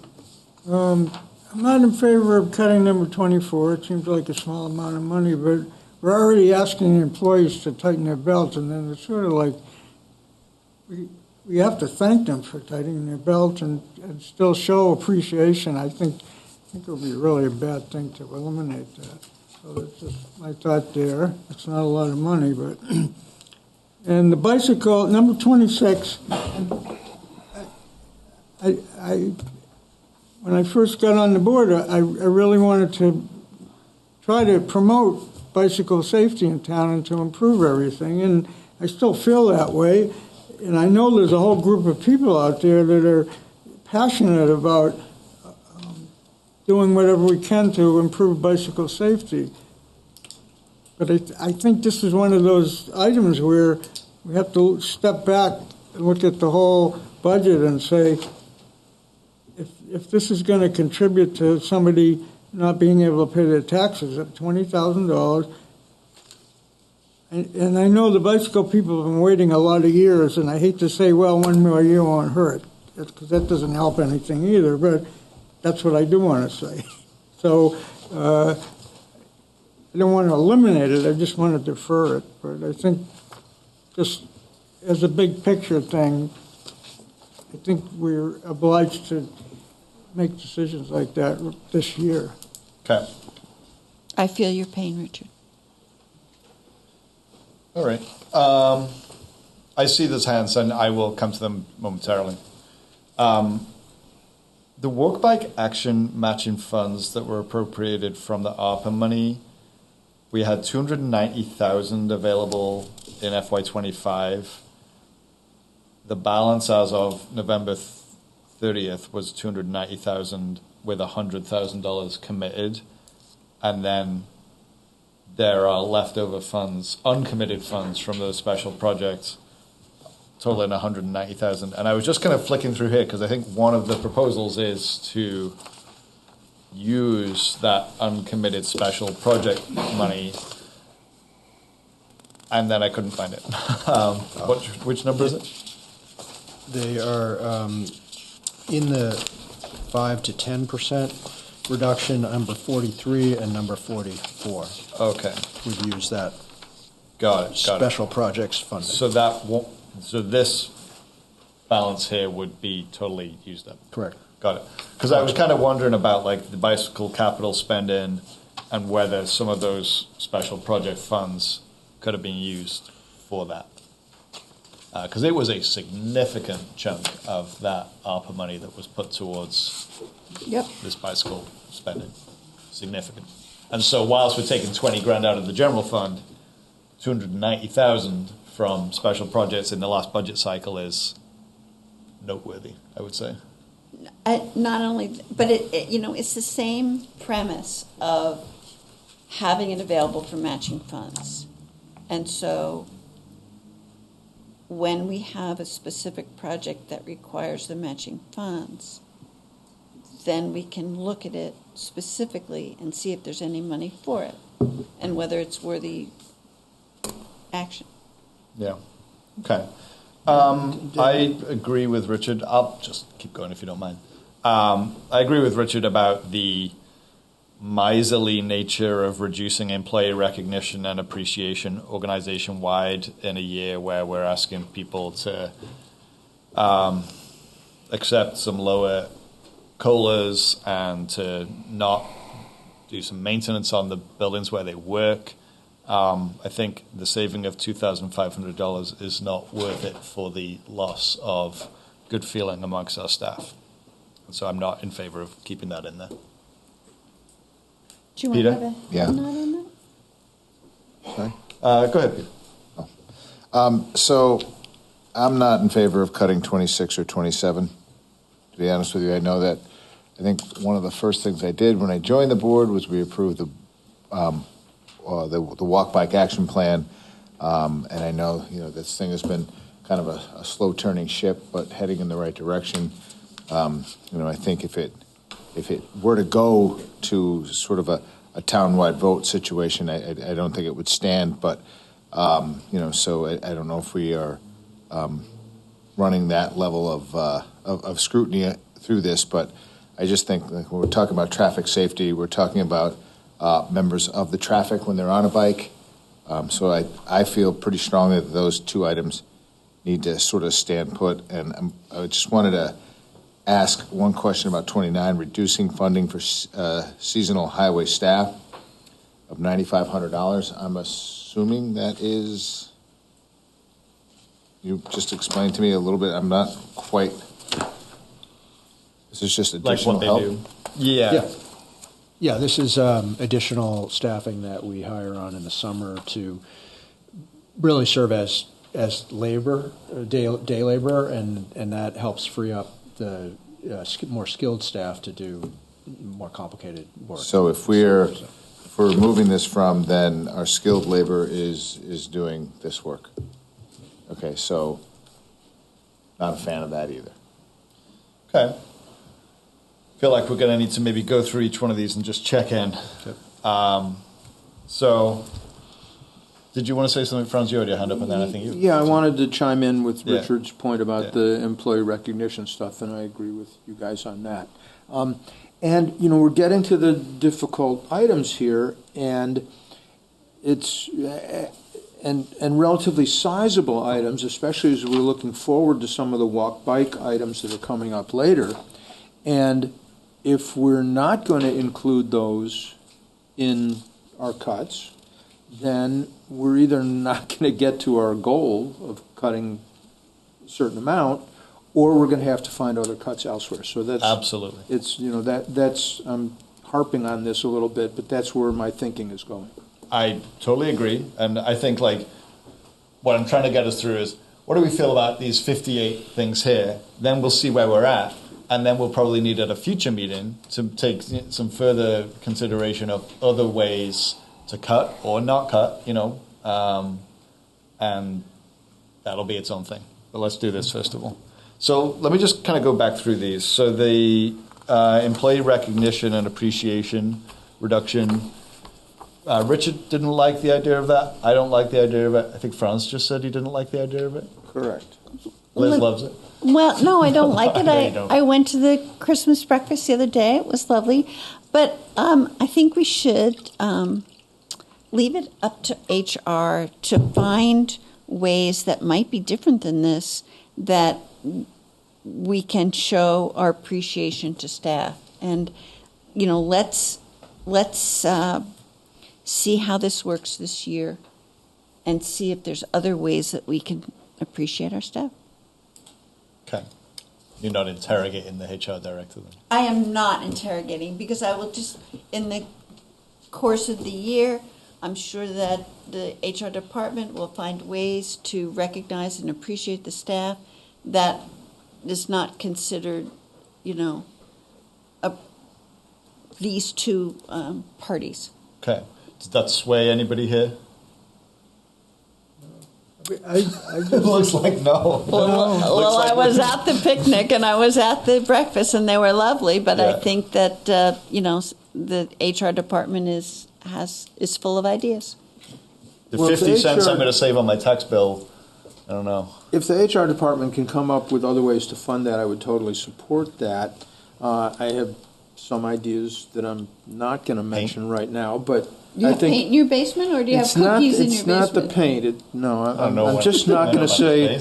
Anyway, if there are other ways to pay for this, that's great. If there could be a fundraising campaign that, say, select board members could contribute. You know what's fundraising? General fund tax dollars. Well, I know that, but I'm talking about outside the general fund.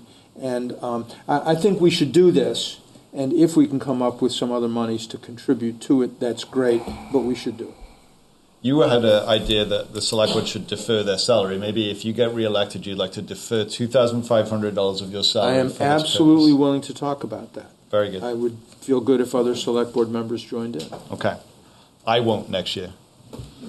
You could set something aside this year, Dan. That's true. I could. Okay, so Richard, you got something to say on that one? Very quick. No, we're asking people to make a lot of changes, and I know it's a small point in some ways, but changing how we recognize them is just another change, and a lot of change at one time. I don't think that's such a good thing, no matter what it is. Yeah. I think we've already spent $3,000 to discuss $2,500. Yeah, that's very possible. Okay. A lot of money in this room right now. So I think I'd like to hear from others about what Peter was saying about the bicycle capital spending and the traffic safety. I was working down the list. Yeah. We didn't get there yet? I didn't quite have the clarity on some of these I'm things. not sure we've put 24 to bed yet. Yeah, I don't think we have. No. So, Peter? I think you've got $2,500 is a pittance, and I think to reward the jobs that our staff does, it's got to stay there. Okay, so you're saying don't cut it. Don't cut it. Richard, you're saying don't cut it. Franz was open to it. Liz was open to it. Daniel is saying don't cut it. Okay, we're not going to cut it. What's that number you're not going to cut? 24. 2,500, and we'll chip in out of 24. Thank you. Yeah. Okay, 25. Oh, boy, if previous conversations are anything to go by, we'll spend about 2 hours on this. Remove the Kiwanis. We're not deciding what it looks like. I know. Remove the Kiwanis shelter roof capital project by minimizing the Estyville gazebo repairs. John already kind of spoke to this a little bit. Are the board members clear on what this is? This is literally borrowing from Peter to pay for, or maybe Franz to pay Peter. I got nothing to do with this. Yeah. I actually, and maybe I'm making more way for myself, because I think there was not any opposition to this. I do not oppose it. Okay, so that stays in there then. Okay. That cut remains in the budget. Whatever. You know what I'm saying. Yeah. Okay, eliminate bicycle capital spending and eliminate the traffic safety budget were both contentious. Peter was saying he didn't want to do either of those, I think. I think we're kind of sort of talking about human life here on this to a level where we're examining how our streets flow and how people use our streets and how to keep them safe. So, I think I know that it's a largish number of 50,000 between the two of them, but I just don't like putting a price tag on the people who use our streets, and I think that's what we're doing here. Mm-hmm. Other thoughts on this particular item 26? Yeah, I think Peter's swaying me. I'm trying to look at the big picture, but there's another big picture too. I mean, if we cut this and then somebody dies because they got hit by a car, I don't want that on me. Yeah, I don't. Now I'm having trouble here, but I think it's worth pointing out that up until this moment, there has been spending an action on bicycle capital. including things described here like, Jesus, I forgot how to read. Additional pavement markings, bike racks, engineering. That work has happened and is in place on our streets. Our traffic safety committee does work on this. Our public works department works on this. It's so eliminating this doesn't mean all of a sudden the town is no longer interested in bicycle safety. And if I could add about the next one, are we talking about them together? Sure. Well, it's just that it started out at being $15,000, so that would be like one project that was key. I thought it was 10 originally. Yeah, so we could split it in half, or we could just wait until a particular case arose that required traffic engineering, because traffic engineering is an expertise that we do not have on staff. And so when that situation arises, it would be beneficial to the Traffic Safety Committee to hire someone. But there isn't anything specific now that we can say we need it for. So I would like to cut it, and when the need arose, instead of having this fund available, we would ask for a specific need if it arose. And then how would you fund that need? I don't know.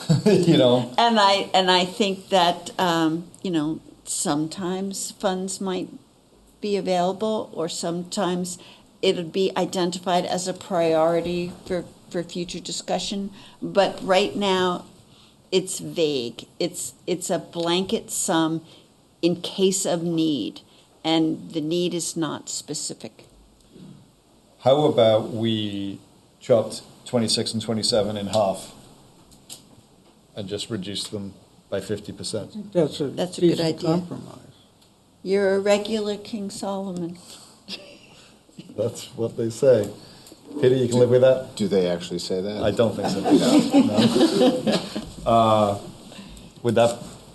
I mean, so I'm going to make this statement under duress that I feel like that's the way this is going to go. So sure. Okay, you will acquiesce to that. I mean, you don't have to, but it seems like okay that I will. Yeah, there's at least 3 people that are willing to do that. So we will reduce these amounts by 50% rather than completely eliminate them. Mm-hmm. Okay. Oh boy, so that's complicated. All right, so sorry, I've got to write notes. Okay, 28, we didn't talk about eliminate town arts fund. I don't know. This is sort of dear to my heart. Yeah, we often talk to these folks, and I kind of wonder, let's cut it in half. Have we spoken to them? Have we spoken to the people that run the Town Arts Fund about this idea? No.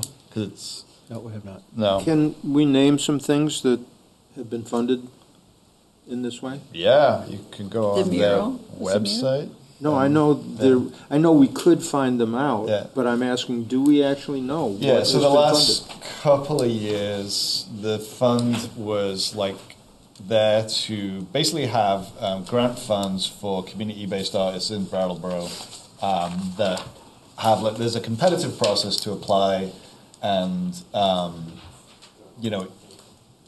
the people that run the fund make a decision about how much to give. So one of the projects that was funded was the mural in the Highgrove lot. There's a lot of other projects that have been funded, some of which took place at the library. Arts ads. Like I said, all of these decisions are kind of terrible. This is another terrible decision. That's the quote right there. I can see it now. So I'm going to be the bad guy and say I think we can live without this. Yeah. I'm going to see if there's anyone else that's interested in also living without it. Yeah. Yeah. Yeah. I would prefer we just reduce it by 50%. And no one else would. So let it be noted that Daniel Quick was the champion of the arts for about 30 seconds. Okay, fine. All right. And then reducing funding for seasonal highway staff. Peter spoke to that a little bit. Not a fan. Not a fan. Okay. Yes. This one, my understanding is this one will have an impact on cleanliness downtown. We will have less assistance to keep the downtown picked up and clean. Okay. So that's the service reduction you're looking at associated with Well, this. maybe if it had said that is a priority. Yeah. I mean, it's So I'm an not- overriding priority, I'd like so it to stay in the budget. that could sink it in my mind. Mm-hmm. Going down for the third time. Yeah, I would keep that in. You would keep that cut in there? No, or you I would keep fund... that money in there. Okay, so we're going to say no thank you to that. Okay. What are we saying? Hang on. We're saying, now I'm getting confused. We're here. saying we will not reduce the seasonal highway staff expenditure. Okay. So I was in favor of that, right? Just to be clear. Yeah, we're agreeing. So that's no to the Christmas party, halvesies on 26 and 27, and no to the seasonal highway stuff. Correct. Got it. And the gazebo, that's not so much. That stays in the cut. All right. 30. Sorry. I got carried away. Members of the public that wish to speak on all of the various things that we just talked about. Yes. Hi, I'm Prudence McKinney from District 7, and I don't think you'll be surprised. I'm going to advocate that you keep the full funding for both 26 and 27. And part of it is that we underfunded this for so many years that we are in the situation, partly, it's a variety of things. It's also our topography and so on, but it's been underfunded for so long that I think if we don't try to keep this improvement going, we're just never going to get there. And it's really almost a drop in the bucket, the things we've been doing, but they've helped. And we're on a path where we're making improvements. And I just really hate to see us slow down with that. In terms of that engineering, I sit in a lot of the meetings, and Liz, you're great on that committee, and it's just like any time we try to do very much, you do end up having to get an engineer involved to improve an intersection, for example, because, otherwise we could, get into some trouble. So I just feel like our progress will be considerably slowed by the reduction. And I do appreciate that it looks like it might not get eliminated completely, too. Thanks, Prudence. Millicent has her hand on Zoom.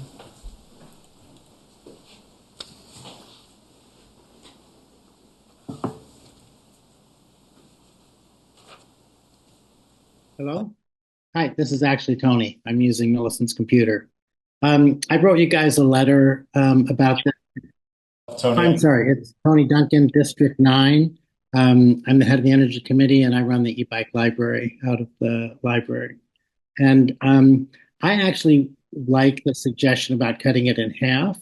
I totally support this. I actually wish we could put a lot more money into it. As the previous speaker was talking about, we've done sort of dribs and drabs, and we really have to make a major social change away from cars.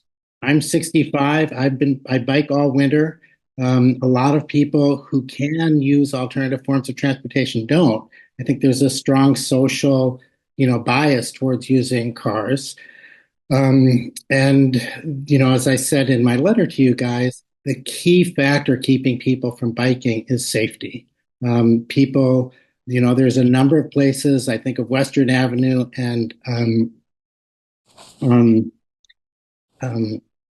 there's a couple of main places where it's very dangerous to bike, and I do it because I'm comfortable and I know how to be safe.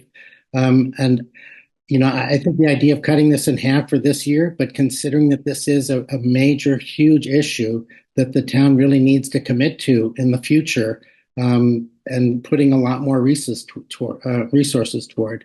Again, I think we're in this budget crisis. I understand that. I can see that there might be a need for this temporarily to decrease it some. So I appreciate your offer of cutting it in half, but I think we have to make real changes. Climate change is becoming worse and worse and worse, and it's going to have devastating effects, on our community.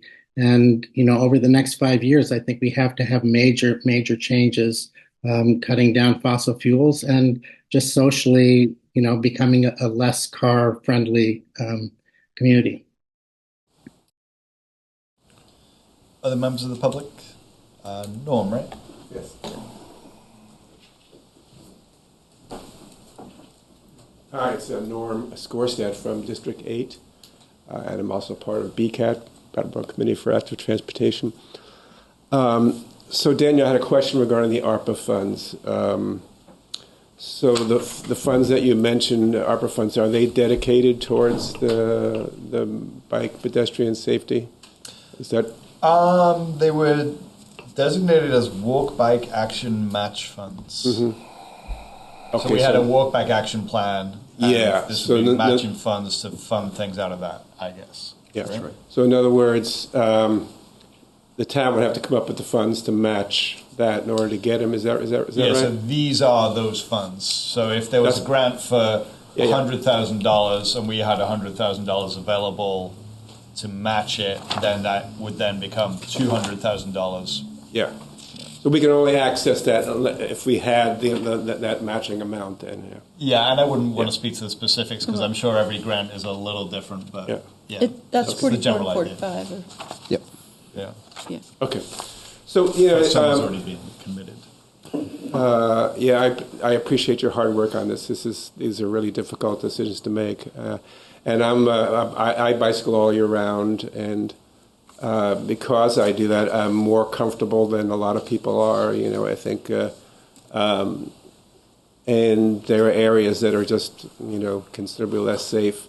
And we know there are areas that are really difficult for pedestrians as well too. And so there is that factor of added costs too. It's not only the hurt that can be caused, the pain when when people are hurt on a bicycle or walking, but also the cost in terms of services too. So that's just another factor to look at. When the safety matters are deferred.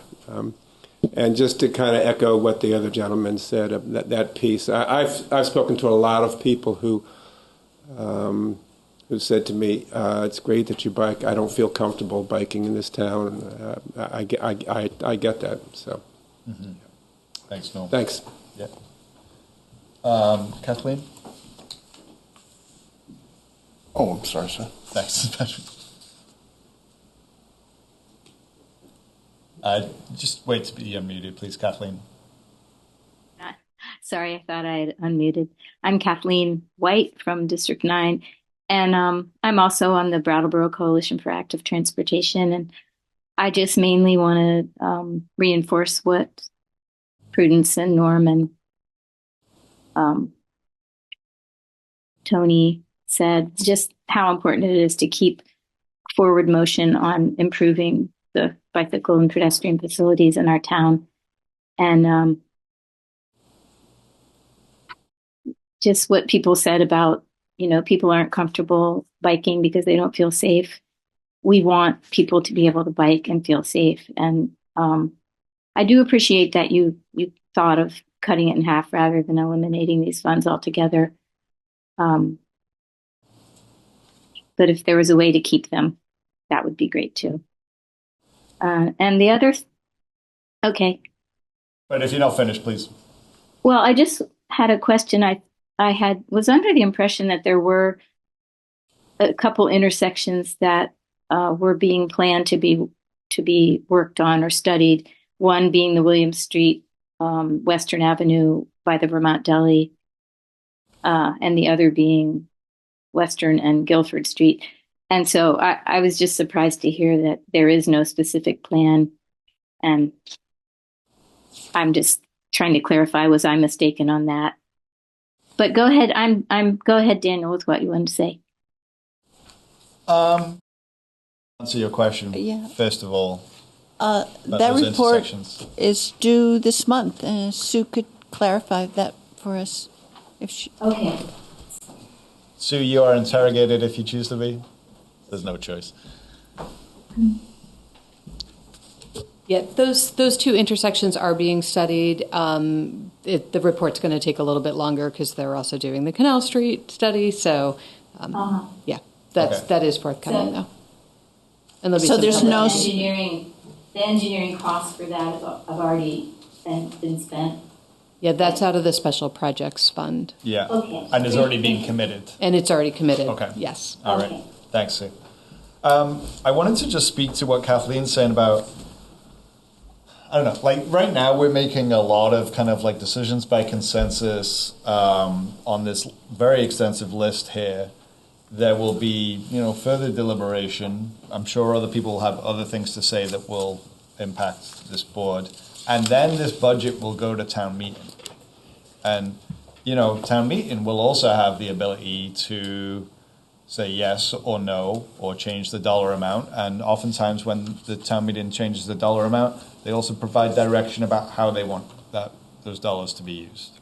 And so in the years I've been involved, I've seen town meeting usually add dollars to the budget for a specific purpose, and then select boards after that, generally, I would say, almost exclusively, uniformly follow that advice.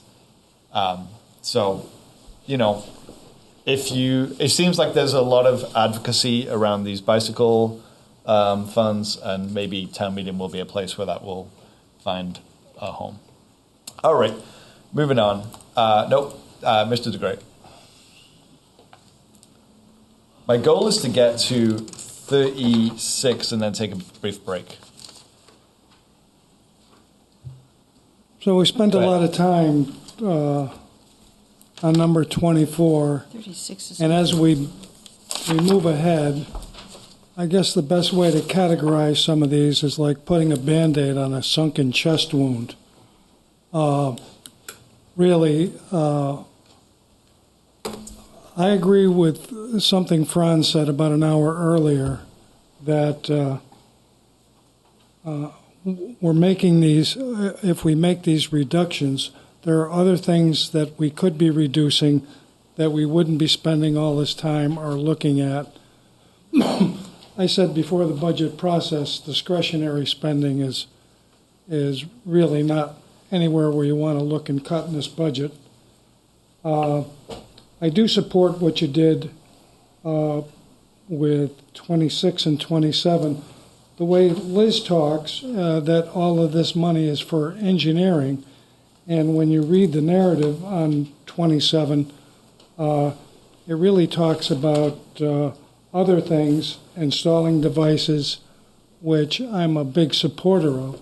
So if you didn't make the recommendation to cut it in half, I certainly would have suggested it, and I was going to suggest the same thing for the bicycle. But having said that, in my eyes, something needs to be reduced to get to the number that hopefully we're trying to get to, that we just can't keep taking things out. And the way the discussions are going in my eyes, which is normal, but it's like, your pet, I'm going to stick up for it, rather than the goal is to get to a number and everybody's got to feel a little bit of pain. It's like Liz is on the traffic safety. You want to support the arts. Peter, he's a bicyclist. He sells bike. I can understand your advocacy, but the reality is we're trying to reduce the budget. And if you want to do what you're doing, cut things in half, or not cut them, just remember that we're going to have to go and look in other areas. Thank you. Fine, totally understood. And if the board's only role was to just accept this without thinking about it, we would have done that hours ago. And the board has a role here to actually deliberate on these things. And, we'll get to where we get to, and then we'll need to have some further conversation, right? And that, because people here are sort of mentioning you could be doing other things to cut the budget. If where we get to isn't satisfactory to a majority of this board, then we'll need to look at other things. But we'll see where we get to, first of all. Can I just speak to that briefly? I think I understand what Dick says at face value is how it appears. But I think, maybe Liz speaks more passionately about traffic safety because probably on this board, she's the one who understands it the most. Maybe I speak more passionately about bicycles because I'm probably the one on this board who understands them the most. So and how those integrate with our community are a key part of the decisions that are being made here today. I believe. I didn't advocate for the bicycle piece of this because I sell bicycles. I advocated because I believe it helps Brattleboro as a goal be a safer community, as I did with the traffic safety budget and these things being cut in half. So I just wanted to clarify that I'm not making these decisions for financial reasons. I'm making them for community reasons. Got it. I wasn't implying. Yeah, got it. I totally understood. Thank you. Okay, so let's move on to 30 through 36. All kinds of delight on this page. Okay. It's just going to get better. I know. Number 30, things on here. reduce the library budget for reference resources and books for adults, saving $5,000. 31, reduce spending on street signs, saving $1,500. 32, reduce spending for line striping projects, saving $3,000. 33, reduce the library budget for juvenile books, saving $1,500. 34, everyone's favorite, eliminate leaf collection for $20,000. 35, capture skate rentals as skating rink revenue, adding $9,000 of revenue. 36, generate pay-as-you-throw revenues, adding $309,000 of revenue. Elizabeth. So there's some good things here. Oh, you're right there. The leaf. I don't bag up my leaves. Leaves are valuable, and I use them as compost. So, that's $20,000 right there. But the interesting thing is, in my discussion with John Potter about the street signs and line striping, he mentioned to me that the state was doing a lot of paving of the roads themselves, and in that process, there will be the state adding street signs and the state doing the line striping. So it's not as bleak as it would originally look, and so I'm comfortable with those cuts. And also, I think, we spent so much time on the solid waste plan, and I think we really need to understand that these pay-as-you-throw revenues are being put back into the budget, and we just need to recognize that and, understand that it was a big loss in our revenue in the first instance in the base budget, and now it's being returned. Okay, thank you. So you're saying you're happy to accept all of these cuts? All of these. Page. Okay, other members? Oops, Richard? I'm willing to accept them, but I have one question. 34, do we have any numbers on how many people or how many bags during a leaf season we pick up? Sure, No, we don't. Maybe not right now, but we don't know that number? I'm not sure that we do. And how many leaves per bag? Oh, a lot of them. That's a good, you could win a prize. Richard, so your question is, how many people would be impacted by eliminating leaf collection? Yeah, and whether it's going to create a mess in town. Just because my neighbor puts out 20 bags, that doesn't mean everybody puts out 20 bags. Yeah, I put out 0. Yeah, so I just want to know if it's going to create a problem if we don't do it. Where people going to dump? Certainly one way to find out. Compost. Well, they have to buy the bags, right? It's not something I do either, but is there a way to generate the revenue that's required for the program by adjusting the price of the bags or something? There's these yellow bags and there's purple bags and there's hanging around. So it seems I don't think we sell. there are We questions don't about this. What are sell the those questions? bags. No. So, where do they come from? They buy them at So there's You never done this before? there's no component of that supports the actual collection of the bags. So that the town pays for the collection, but you have to use those bags in order to participate in the program. Is that how it works? you have to put your leaves in a bag. A compostable bag. A compostable bag. So you So a paper bag. Okay. What brand of paper bag? No one cares. It's a brown one. Yeah. Thank you. Okay. Or you can just mulch them like that. Do we have any more questions about eliminating leaf collection? Seems like there's a lot of interest. I see. I could Is there keep it here for a anyone little who wants longer. to speak in favor of leaf I'm going to collection? just speak if you don't mind. No, yeah, that'd be thank great. you. I feel like this will be extremely unpopular. Just because some of the select board does not bag their leaves does not mean that there is not a need for that in the community. And people have different homes, and some homes, unfortunately, have big trees hanging over them that produce a lot of leaf detritus. I was also confused because I could have sworn that our contract with our solid waste hauler provided for this. And the contract that we just kind of agreed to sign would also provide it? Yeah. So we're just saying we would slightly adjust that We would contract. back that out, and Casella has indicated that we would get a credit of around 20,000. I don't know if this could be the exact number, but yeah. if you want to eliminate this service. That's the whole thing, is just starting to look at service reductions. We got to look at service reductions, or you're not going to hit your goal. Yeah. Thanks, John. Yep. Yeah, fair. I mean, I'm not in favor of it.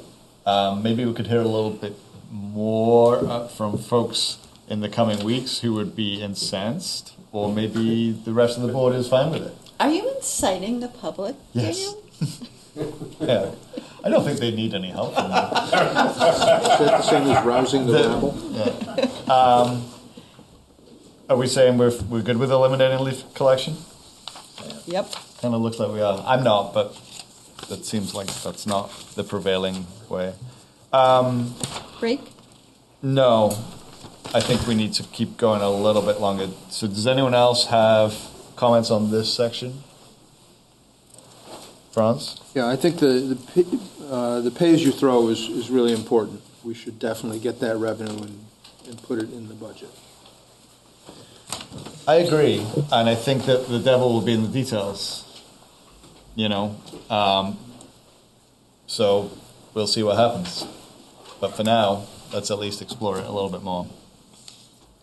And that's the end of the 5%. Okay. I want to just talk a little bit about these library savings. I don't know. I know everybody has town services that they are particularly excited about. I find the library one of the most important things that happens in this community. It is a truly cross-class, cross-cultural space that a huge swathe of our community benefits from. And, spending less on books seems wrong-headed. Yeah. John? Some of the discussion at the management team was that, yes, this is very difficult to take these types of service reductions, but it would be far worse if you were talking about library staff that you were reducing, and it's better to affect the collection than to reduce the service and the hours that the library could be open. Okay. It's basically a stomach or face question. Mm-hmm. Where do you want it to get? Yeah. Okay. Any board members need to say anything on that one? No? I don't. Mary? Oh, sorry. No, that's right. Yeah. Go ahead. Mary Delprairie, District 8. Can you still order books? If they don't, or if they're not ordering in the adult books and the juvenile books, and my daughter wanted to read something, can I go to the library and say, I would like this book, and can they get it from somewhere else? I would expect so, but let's hear from the professionals. She's coming. She's coming.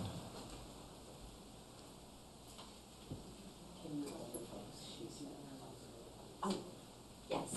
Sorry, I couldn't hear the question. What was the question?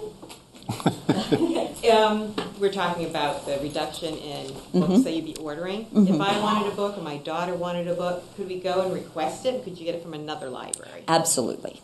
Yes. As long as libraries don't loan brand new books, but we would have enough that if you and your daughter came, or if anyone came and requested a book that we knew had broad popular appeal, we would still have the money to do that. Okay. So, but thank you. Thanks, Mary. Other questions? Okay, so we have got to item 36. If we had said yes to every one of those, it would have reduced the budget by 5%. We didn't say yes to every single one, but pretty close. So, John? I have an account. I've been keeping track, for you. Daniel. Thanks, So with taking those reductions, that we would reduce the tax bill per 100,000 by $109. But with the 44,500 that you took out, that would take it to about $104 reduction on the tax bill. Okay. So $5 of the reductions you rejected, and 104 you accepted. Okay, thanks, John. That's helpful. All right, at this time, I'd like to take a 5-minute break. Oh, you had a question? Well, you were going on. So No, go ahead. Can I have a clarified question? Yeah, absolutely. Jennifer Smith, District 7, about line painting. That was in that section. Yeah, sure. I know that you said that like the state was going to do some of that. Does that affect any of our crosswalks in town? Because you guys paint those several times a year, and it's very important. I'm seeing 2 members of the Public Works Administration shaking their head. No. That means no? Yeah. Thank you. Yep. Very important. All right. Okay, we're going to take a break for 5 minutes. We'll come back at 9:50. Wait, 8:50. So we're going to return from our break, and we are now into territory that can lead us towards a 10% reduction in the budget. And so we'll just take the same approach that we've been taking, and as it gets later and some of these decisions get more difficult, things might get more challenging. And so I would just kind of encourage us to, I don't know, not be too hasty maybe. Maybe some of these things need to come back for further consideration. This is important stuff. So, 37 through 39. 37, skip the Global Warming Solutions Fund for a year, saving $70,000. 38, reduce capital roads funding, saving $75,000. 39, reduce human services funding to 1.4% of the FY25 general fund budget, saving $138,333. Select board members. I got some comments here. Yeah. I think that we have used the Global Warming Solutions Fund to various town benefit over the years, but I don't think that the town would be overly compromised if we skip this year. The reduce of the capital road funding is interesting because I'm well aware of the plans to the Oak Grove corridor, etc. So I would be hard pressed to approve that. But I support reducing the Human Services Fund to 1.4, which is what it always used to be, or it was for a certain amount of time, except for the last year or so. So I'm cool with that. Okay. And I don't know if other people want to hear more about or keep in the capital road funding. Yeah. Richard? I agree with, we can cut out 37, the global warming. That I think that's an okay cut, but the capital roads, I think it's a bad idea to cut that. I think we're going to end up spending more money than it saves in a short period of time. And probably also some safety considerations if the roads aren't that good. And the human service funding, I could live with down to 1.4%, but my feeling is if as we go through this process, if we need to find another place to cut things, we should also consider going down to zero, to level fund the human service budget from last year if we need to make up for places where we didn't cut. Well, I think further along in here, there's a request that it be 1%, and so we should keep that in mind. Okay. Other board members? Sure. Peter? Yeah, I agree. 37, we can leave that in as a cut. Reducing capital roads funding is a terrible idea. It's nothing personal. I appreciate staff proposing this as an option, but what you don't do now, you're going to pay for threefold somewhere down the line. So that's just pouring good money over bad. And I'll fall in line with whatever this body feels about 39, but I think I'm going to talk a little bit more when we get to that 1% level. Yeah. Okay. Franz? Yeah, the Global Warming Solutions Fund, my question would be, what kind of savings might we see as a result of spending that money?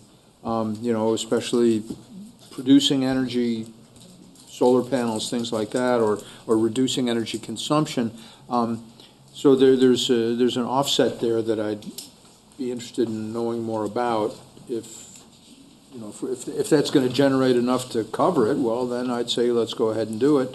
And if it's not generating a lot of money in the near future, then I'd be more inclined to go along with what's been said already. Mm-hmm. You want to comment on that? I do. Over the years, it built up to a certain amount, and Stephen Dotson and Carol Allott used it to offset the environmental benefits associated with the Living Memorial Park project. As you recall, about the refrigerant and the skating rink, etc. So that's the last time I can recall that it was used in bulk. And so I think deferring for a year is a decent thing to do. Okay. I would like to hear more about it.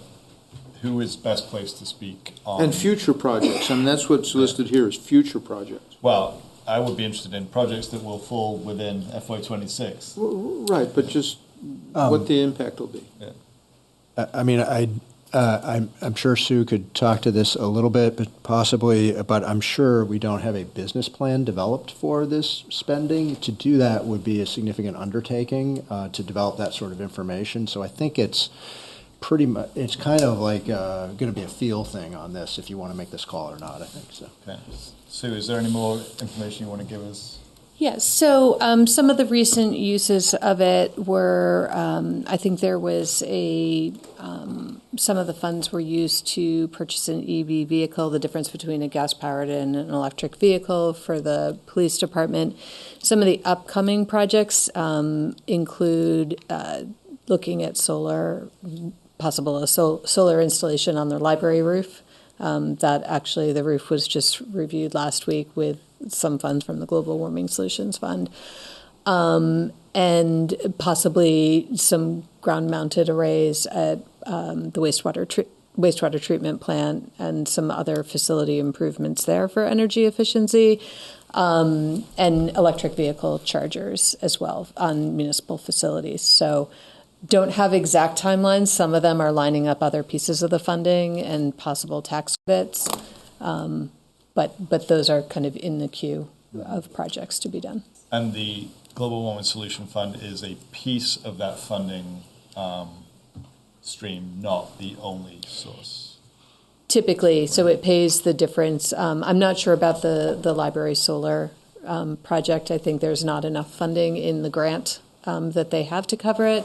So in that situation, maybe the request would be to fund that project. But typically, we're looking for grants to use it as a match. Yeah. Okay. And there is a balance Patrick, of funds in there. Do you see this? So what would be the financial impact of either maintaining the Global Warming Solutions Fund or stripping the money away in terms of, say, the library project? Is that would that be generating enough electricity to make a meaningful contribution to funding this? I'd have to get back to you on that. Okay. I just don't have that off the top of my head. But what I would say is there is a balance in the Global Warming Solution Fund. So there is funding there to do some projects. We can bring that back for you. Okay, that'd be great. Thank you. And I want to remind my fellow board members of the political implications here, because this was funding that was actually doubled by the last town meeting. And there was a significant debate about it. And I would imagine by eliminating it, you can pretty much guarantee that you'll have that same conversation again this March. But that's, it's the way it goes. Maybe not. Yeah, maybe not. Yeah, true. Right, and the context is different. Thanks, Sue. Appreciate that. Reducing capital roads funding is something I'm not in favor of either. Skipping the Global Warming Solutions Fund, I think it's good that there's a balance in that fund, right? We're not going to zero. I don't love it. Seems like my colleagues are willing to accept that cut. So that's what will happen, and we'll see how town meeting feels about it.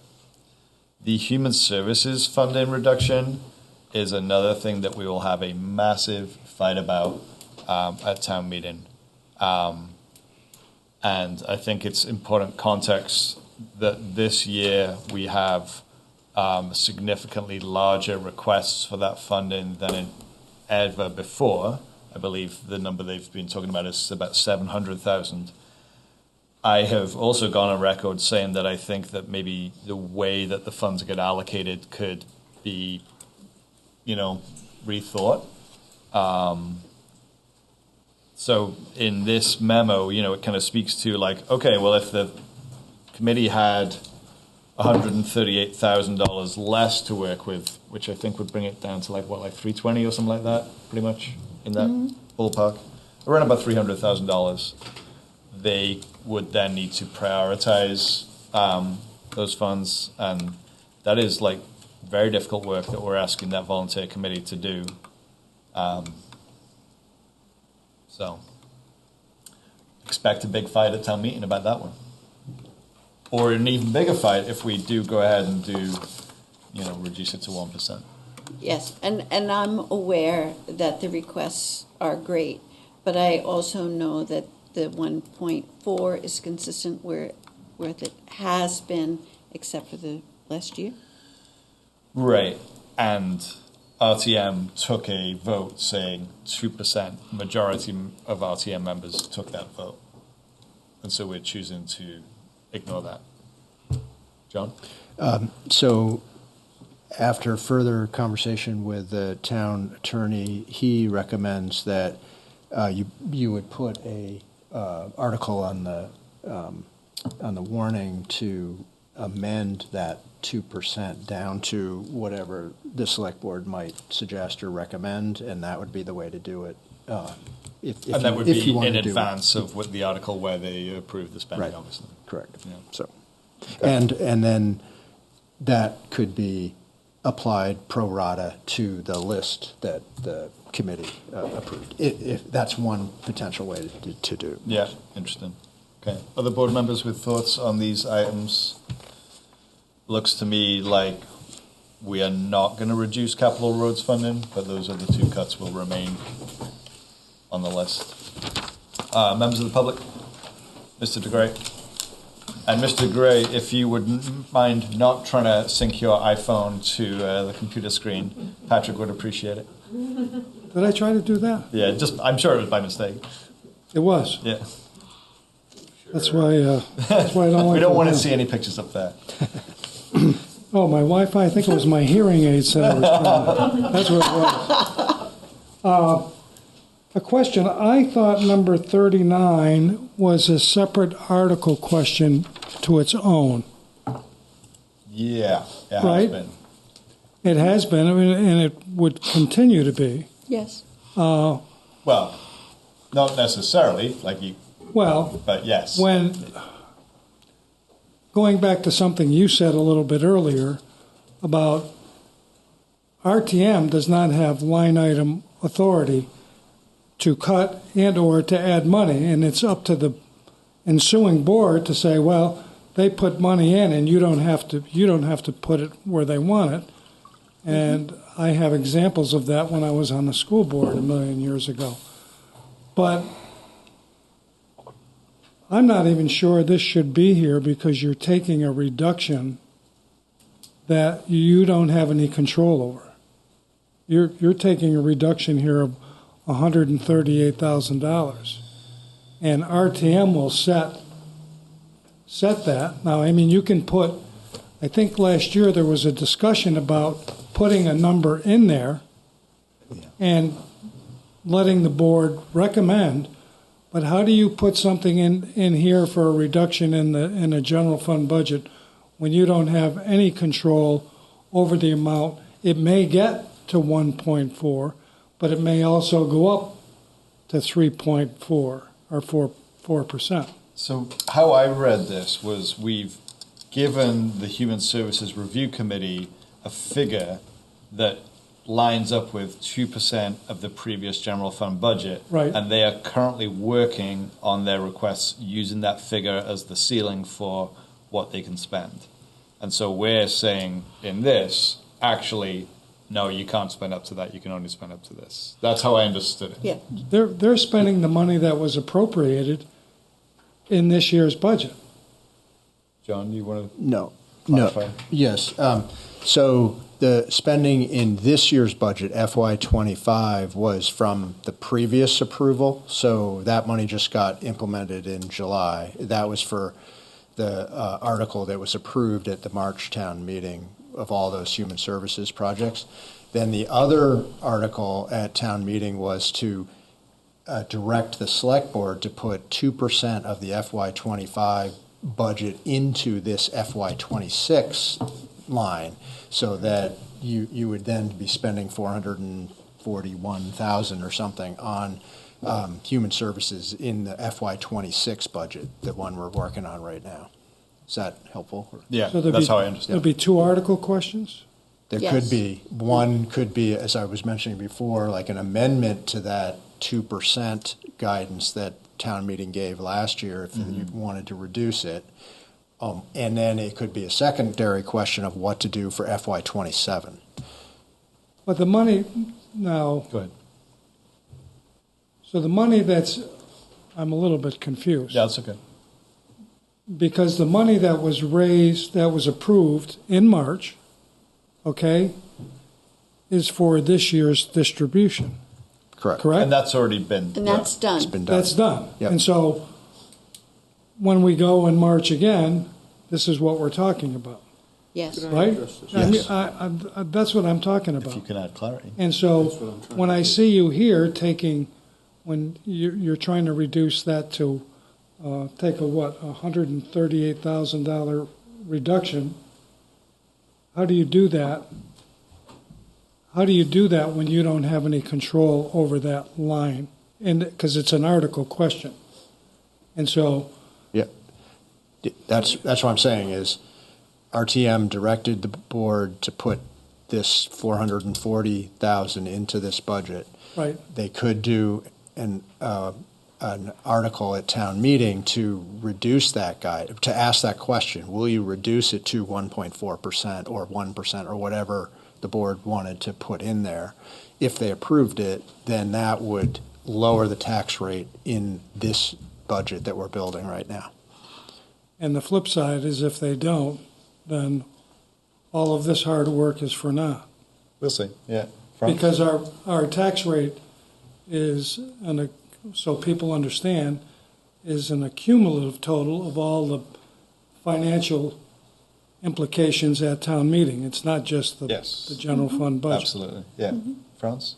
Yeah, but it's also the case that town meeting can change the amount of the general fund budget as well. Yeah. They, as we've discussed, they can't direct exactly how it gets spent, but all the budget items are subject to town meeting's action. And the key here is that there are two articles, one of which is what the spending will be for the subsequent fiscal year, so in this case for FY26. But the other article is to tell us how much to put in the budget for FY27. So at last town meeting, the town meeting passed the amount to be in the FY25 budget and told us how much we should put in the FY26 budget, which is what we're talking about now. But I would say we don't have to do that. I don't think town meeting has the authority to order the select board to do something in a subsequent budget year, because by the time we vote on that, it'll be a new bunch of town meeting members. So I think it's perfectly legitimate to have those two articles, one of which sets the budget for the human services budget in this case for the subsequent year, and the other one is advisory on the select board to give advice to a town meeting group that doesn't exist yet. So that's an okay thing to do. Personally, I feel like it's kind of an unnecessary exercise for us to try to tell town meeting, well, we want you to tell us that we should put this amount in the budget a year from now. Great. You know, so this whole process to me doesn't really make sense. I get kind of why it's there, and it does sort of help us establish the amounts, because it then goes through the Human Services Committee, blah, blah, blah. But the point is, what we're doing now is we're talking about what to tell town meeting to tell us to do in the subsequent budget year. Noted. Great. Let's hear from these members of the public who've been waiting. David.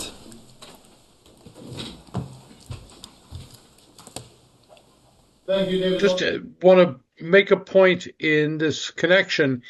Because you use a percentage of the general fund, in years when there are increases in the general fund budget, that also increases the amount of money going to human services.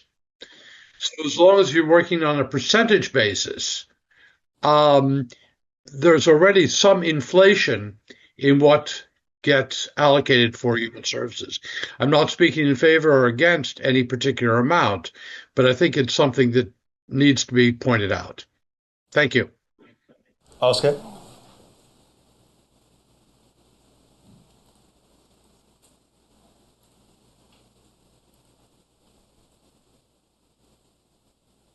Can you hear me okay? Okay. So this applies, Oscar Heller, District 9, member of the Finance Committee. This applies to 37, but also sort of generally to this document. I want to say, I know this is a really difficult year and really tough stuff that you are wrestling with, but I'm a little worried about the number of, maybe this has been addressed, so apologize if it has, but I'm a little worried about the number of things on this list that are explicitly 1 year savings or deferments to next year, or split the cost between this year and next year, or are using one-off sources of funding that won't be renewed. And I feel like by doing that, you're not really grappling with the real part of the budget crisis. And if we defer hiring a person to next year, we'll just have to eat the remainder of this budget increase next year instead of this year and go through all of these painful decisions again. So that's just sort of a general worry I have about this discussion. It feels like, I don't know, it just feels like a lot of work being put into stuff, a lot of very temporary Band-Aids. And I'm worried about that. And I also would not want to just push off the really difficult decisions for a year, because I think that'll make them even more difficult. So that's just kind of what's on my mind as I'm following this discussion. Thank you. Great, thank you. You heard that comment has been made at other times in this meeting as well. So thank you. Board, Are we good with where we landed there? I think the questions around RTM's direction is, worth thinking about. It was direction. So we're going to keep the capital roads money in the budget, but we're going to skip Global Warming Solution Fund, and we're going to reduce Human Services funding to 1.4% of the FY25 general fund budget. Looking for some affirmation. Yep. Yes, yes, yes, yes. Good. Okay. Lisa and Tara, did you want to speak on what we just sort of were talking about? Lisa's nodding her head. Who would you like to hear from, sir? Lisa. Thank you. Just a quick thought. If it is so easy to cut the Global Warming Solutions Fund, then there were not appropriate stipulations of criteria and constraints for the use of the fund put in. Like Franz asked the question, how much could this save us? And if it's being run properly, we ought to be able to say that it's only being spent on things moving forward that actually specifically save our town budget from energy use expenses. And we need an accounting of what those expenses are and what the savings would be. That's what a sustainability program would do for an organization with a budget. And so I wish we had the information you needed to disagree with you about keeping the cut for 37. And I hope that you can have it next time the discussion comes up. Great. Thanks, Lisa. Tara?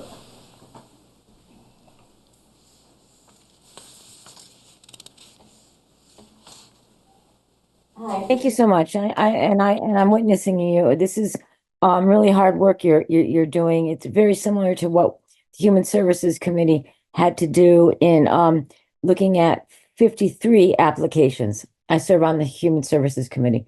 So I'm really intrigued about, I'm confused. So if you're saying that you want to go to 1%, does that mean the work that we're doing and the recommendations we're taking to the RTM this year, that might get kicked back and we'll have to make decisions based on 1%? Can you clarify that? Or is it going forward into the next Human Services Committee work? So my understanding, Tara, is that the board just majority of the board was in favor of reducing it to 1.4% of the FY25 budget. And so how I understood that was that you would have less to work with this current cycle. Is that accurate, John? Current cycle. If it was approved by RTM. Yes. If RTM approved that decision, then yes. So I actually think that Tara's point is fair because that committee is actively doing its work right now. Mm-hmm. They've got requests of over $700,000. They're working with a little under $500,000. They will say, and all of their decisions are pending RTM approval, right? So it's like they will say, we intend to fund these organizations to these extents, and then RTM will decide whether that's actually what happens. By the time we get to that article in the RTM, there would have been an article saying the select board reduced it to 1.4. Something like that. Is that okay? Yeah. It wouldn't be worded like that. It'll be much better. But that's how I understand it. Is that accurate? Something like that, yeah. Tara, do you want to say anything more about that? Well, I just want to that this work was not done lightly, and we went through a process very similar to what you're going through right now. Looking at 53 applications and having to cut a difference of 300. I can give you $309,000 we had to make a decision about. So, that was not done lightly. And to have that thrown back to a committee, which may not be all of us, because we need to be reelected onto the committee. to start the work with. I think that would leave that would not fare very on the floor of the RTM, number one. So I would ask you to reconsider approving that because that's going to be a major decision to make. That's going to affect a lot of folks who need human services money. These organizations that decisions were not done likely, and I cannot stress that enough. Thank you. Thanks, Tara. Board members? We're moving on to the next page. Are you looking for comments based on that? I'm just curious. There was kind of a request for us to reconsider it. I want to hear whether there's any interest in that. Well, as you said, there's going to be this iteration, and then it comes back to us on January 7th. So I think we should continue as we have. I think trying to solve that tonight. I mean, this is obviously there's a myriad of ways that this number is going to change, and this is just sort of sticking a pin and here's an idea, and then that number is going to go up, and the final decision will be made during RTM. Okay. So, Burns? I think Tara's points are serious and well taken. And to me, it emphasizes the problem with our current mechanism, which is that at the last TM, at the last representative town meeting,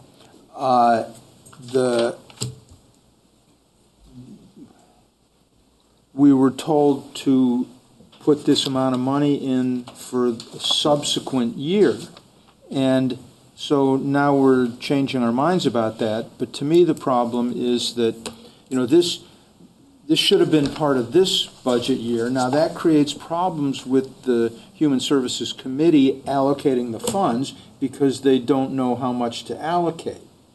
So, there's kind of a reason that we do it that way. But then if circumstances change, if, the fiscal picture is different now from what it was last March, and we're saying, hey, we need to make an adjustment here. And Tara's committee has already done all this very hard work, and now we're changing the rules in the middle of the game. So, I don't know. To me, it argues for coming up with some other way of accomplishing this. Sure. And I would say if I was on the Human Services Committee, I would submit the recommendations of the committee to the Select Board, regardless of this conversation tonight, because that is not a done deal. Anyway. It does seem like an unfair way to allocate money. I will agree in part and parcel with what Franz was saying. It's not fair to the people who have been doing the work, but again, this number could change 100 more times. Yeah. Okay. Let's move on for now. We can always come back to that. And like I say, as we're getting later on in the evening with these more difficult decisions, I don't know, I think we might need to have some of them come back to us. Sure. We are on number 40 of 58. I don't see us getting past 52 tonight, so let's see if we can get to it. So number 40. Reduce the project care contribution, saving $2,000. 41, split fire car 2 between FY 26 and 27, saving $37,500. 42, split the 2015 park truck between FY 26 and 27, saving $27,500. 43, pay for ambulance replacements with uncommitted special project funds, saving, I guess, $141,725. 44, purchase HD 18 backhoe with uncommitted special project funds for $161,000 of savings. 45, switch the ASL service to advanced captioning at select board meetings, saving $11,000. Elizabeth. Number 40, $2,000. I think we should find that money and keep it in the budget because project care is very important, and it's really paying people from Turning Point to bring people to their appointments, and we worked in our tenure to add that money to the budget as a consequence of the community safety, and I think it would be mean-spirited of us to take it away. Okay. Other comments? I'm fine with everything else. Okay. Franz?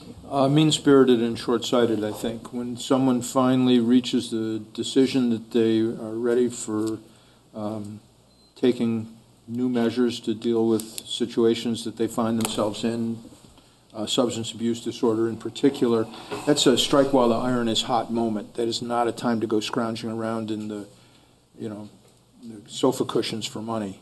That money needs to be available. Okay. Other comments on these items? The rest of Franz? the page, Franz? Anything else? I don't know. No, that's fine. I think switching to captioning is really appropriate. That actually enlarges the number of people who are capable of benefiting from the service. There's a lot of folks out there who, like me, get hard of hearing later in life and are not going to learn ASL. So I think this is actually a better service.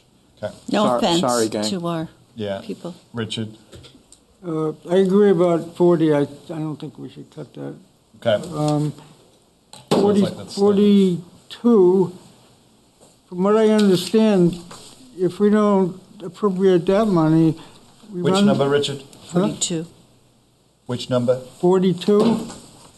If we don't appropriate that funding, we run the risk of not having a plow serviceable to plow the area where the ski area is and the skating rink, and people won't be able to get to it.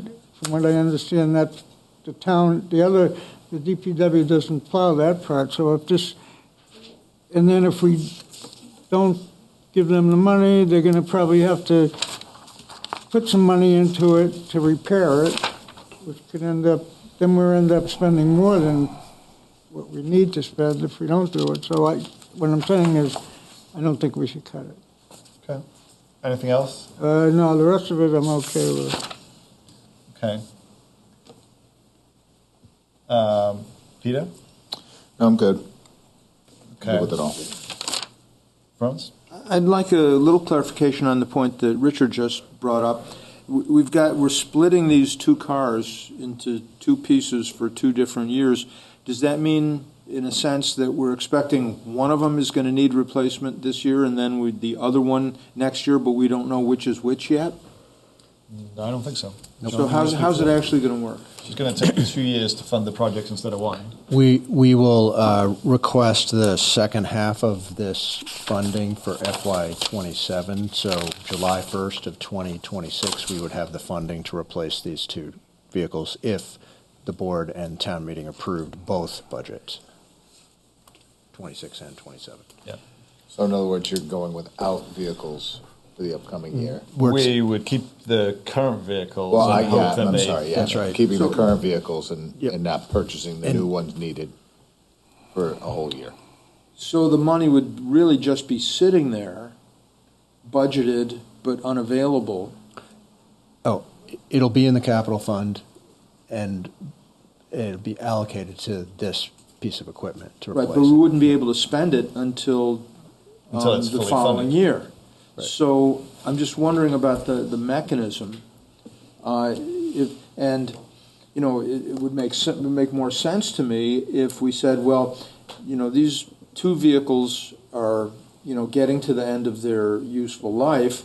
We think they may make it through, they may not, but let's allocate the money that could be used for replacing which either one of them goes first.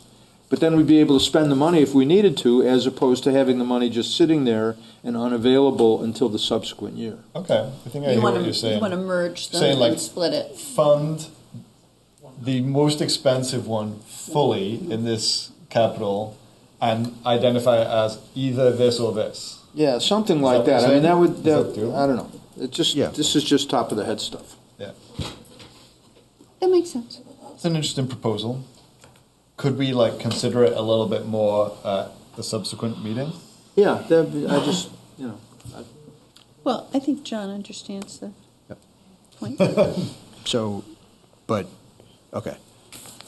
You're not changing the reduction then? The amount would stay the same, it Okay. would just be a different allocation mechanism, Okay. I guess. Huh. Okay. Yeah. Is that Have to gonna- think about- does have that to make think about sense? that. Yeah. I mean, it's really. Let's think about it and bring it back. Oh, I think what you're saying is just fund the park truck and defer the fire car to fiscal 27. That would be what I would kind of be hearing there. Yes, unless the other park one truck is dies cheaper. first and needs to be replaced first and then make the switch. Maybe we can do that anyway, I don't know. Yeah. We'd rather, I think it'd be better to have them on a replacement schedule. Once we have the funding for one or both of them, we would order the vehicle, but, and take this is really, again, it's a risk management thing, like maybe these will both be fine, maybe not. We're just trying to save. Right, and I was taking trying to it as- reduce the budget. Can I just remind folks that we could just kind of put these two as big maybes right now and bring it back You could, for the well, time when we've had a bit more time to okay. think about it Okay. and a little bit more energy. And Okay. would that be acceptable to the board? Sure, but I think if we have a caveat that says ultimately that the number in each budget year stays the same, then John can do his magic with the overall 5%, 10%, whatever the savings is. Yeah, it is helpful to know the number. If you can get through these tonight with pretty clear direction, then we can bring back a line item budget for you to look at Okay. on the 7th. So I would urge you to make the decision. Well, so if the we question, can, so the question I have then, and maybe this is where it's getting late and my brain is not functioning as well. One of these requires 37,500. The other requires 27,500. It's not the same number. Right. Help me understand how. Well, that's why I was saying, if what you're saying, that's why I would do, if you want to reduce this reduction or, eliminate some of this reduction, I would say maybe fully fund the park truck if that's Richard's concern. Sounds like there's more concern about that than the fire car. And just delay entirely the fire car 2 until FY 27. Is Let's that do kind that. of That's okay with me. Can we agree on that? Works for me. Yeah. Sorry, Let's Chuck. do that. Okay. Okay, very good. That's at least clear. We have a hand raised. Yeah. Go ahead. Well, Well, it's just a question on the truck. Go ahead. So, with all due respect, I'm looking at this, and the truck, are we doing it because the truck is 10 years old? Or are we doing it because the truck has 46,000 miles, which averages about a little over 4,000 miles a year? I mean, if the truck is running fine, we have mechanics, I'm wondering why this is even in here. Is that, what's the criteria for that? Because I'm wondering why this is even in here, because if it's got low mileage, just because it's 10 years old, if the thing is running fine, then why are we replacing it? John, are you able? Yeah, I mean, we're on a replacement cycle so that the equipment is kept well maintained. Maybe it'll make it another year, maybe not. We don't know that. It's likely that there will be a need to replace the plow on this truck. It doesn't make sense to replace the plow on a truck that's going to get turned in the next year. That's kind of a waste of money. We won't see that come back in a trade-in very well. I mean, there's a lot of issues to balance here. I really rely on, the department heads to make these recommendations. This is what they're recommending. I think it's a good idea. I think we should just do it. If you want to play around with which vehicle stays, in the budget and which goes to the next budget, I think there's options to do that, but it's really up to all of you. Mm-hmm. I'm fine with what we just agreed upon. Me too. I'm not asking you to I'm just asking you for a vehicle that Yeah. has low mileage. I understand. Do you want to come to the mic if you're going to That's speak? all. Yeah. I heard John's explanation. I'm good with that. Okay. So, where were we? So I heard a lot about Project Care, so we're not going to do that reduction. We had a little conversation about the splitting the two costs of the vehicles. I haven't heard anything about using these uncommitted special project funds. I Is think that something we're... we're okay with them because nobody seems to have a specific problem with them. Yeah. Okay. All right. 46. Moving on. Unless other members of the public wish to speak on any of these items that we just cursorily dispensed with. Okay. Seeing none. Moving on. 46. Increased daily admission at the skating rink by $1, bringing in $10,000 of revenue. 47. Reduced snowstorm cleanup, saving $8,000. 48. Further reduced police department expenses, saving $11,900. 49. Defer IT coordinator hiring to FY27, saving $94,430. 50.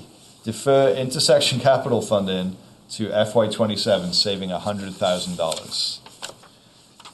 Board members, what is your question? Peter. Sorry. I'm going to just kind of go through a few of these here. Go for it. When is the last time the rink raised their prices? Do we know? John? I don't know the year, but I know it was quite a while ago. Okay. Okay. So, I mean, I guess I'm okay with that. Not a fan of reducing any police department expenses. I guess the big one on here, and I've been pretty vocal about not cutting and possibly considering not hiring positions that we haven't hired for already. But speaking of 49, I feel as though we're just sort of opening ourselves up to another year of sort of dodging bullets if we don't kind of act on that one. So that, of all these, that one sort of concerns me because I know that we approved that, how long ago? Well, in the last budget, it's and we been just didn't. hanging around. It's been sort of hanging around there. And I feel like we've been lucky so far with what this job would do and how it would kind of add a insulating blanket over Brattleboro as far as some nefarious stuff that goes on the internet. It's a big number, but I think that one sort of has to stay in there. That's kind of my opinion. And deferring intersection capital funding of the $100,000. Again, we're talking about our infrastructure. So, I guess I would have to have that conversation a little. I would want to hear more about that. Okay, great, thank you. Elizabeth? Well, starting from the last thing, I mean, we can ask Sue about, or Dan, about deferring the intersection capital funding because Sue just talked about the fact that the report, the study that was being done for this intersection is being delayed. And so if the report has been delayed, then it seems kind of logical that we can defer the funding for the work that the report would identify. As we are discussing this at this table, I'm comfortable with that, but is this decision where the rubber hits the road? That's my question. Like, how does that play out here? As just this body can say, yep, that looks good, but how does it play out to the people who actually have to watch it unfold? Well, so that's why I thought we could ask them. Sue? Or whomever. Or Dan. Sue and Dan. Get Dan Come on, in here. Dan. You haven't had to do anything, Dan. You've been hiding just sit back in the there. back room and smile all night. I saw you shake your head once, but You got to sit here in the spotlight. I didn't hear your question. Okay. Liz. What is the question? The question is that you had said earlier that that whole William Street study had been delayed. And so if it's been delayed, then the results of it have been delayed, and any planning associated with what that report would entail could also be delayed, as is proposed here in item 50. Well, I think the report will be finished by the spring. So. And so there would be a process by which your two departments would study the results of that study and then come to the select board with a plan of action, and then that plan of action could be delayed just a couple more months till the next budget. Right. The plan of action would likely be engineering based on the findings of the report. And so this cut is deferring capital funding to intersections with a saving of $100,000. So how would that impact the work? So, yeah, it would likely defer the work. I mean, maybe we'd be able to accomplish one or the other. There's two intersections there, so maybe it defers a portion of it. What's also not mentioned here that was talked about earlier is the Cotton Mill intersection. That was the next intersection on our list that we'd hope to use this money for. So. Okay. So further questions? Will it be okay? That's really the question. What is your considered professional opinion about this deferring? And please don't answer it with what you think we want to hear. I really do want to answer. I mean, we have lots of complaints at Traffic Safety Committee about our intersections. We have a lot of oddly skewed intersections that, need infrastructure change to them. Some of the intersection change that you've done was in a sort of like more temporary way. I'm thinking about the Fairview intersection, where for a while there were sort of temporary bollards placed to kind of have like a bulb out. Yep. Could that kind of thing be accomplished? I mean, I think the Cotton Mill one, but like, I don't know. Potentially. I mean, there's a huge difference in traffic volume between the Avenue and Fairview and Maple Street. Yeah. So it might be harder to do something on that temporary level. But you don't know yet because you haven't received the report. We haven't received the report. Yeah. And so you're going to receive the report in spring of 2025. And upon receipt of that report, it'll have some recommendations, no doubt. And if you were happy to just proceed with those recommendations, if we didn't reduce this, there would be funding available to probably go ahead and work on that in July 1 of 2025. Is that right? Yeah, correct. And if we defer it, that work will wait until July 1, 2026. Potentially. That's a little bit of a game changer for me. I mean, but we're going to end up spending the money in the end anyway. So it's deferring this amount of money, but it's not eliminating. I just want to say no to that, because I don't think the assumption that any deferred item here happens in a future budget should be your takeaway. I can tell you that we have sat here and considered budgets that had items that were deferred and deferred and deferred and deferred. So defer in 1 year does not guarantee it is in the following year's budget. Okay, but that's a very different question from what's posed here, which is, are we comfortable saying we may never do this? That's a different question to put to these folks. I don't think when we're saying we defer that we're really saying we may never do this. It's just there's a political reality each year. Well, I think what Daniel said was that might be a reality. That could indeed happen. I don't think that it will. But I think we're putting next year's board in the position of, we're saying, well, this is too tough for us to decide now. Let you guys decide it next year. I don't think for me, it's not a tough decision. I mean, if the two people, again, where the rubber hits the road, says that, this is, if you read the basic narrative, it says there's some hazardous concerns there. There are some safety concerns. Again, I'm not I'm not a guy who likes to put a price tag on people's heads and while we're rolling the dice in the back room, right? So, I mean, if that's, was there a problem with that, Franz? Well, you put it in terms that don't correspond to any real decision that we're making. You know, dice in the back room.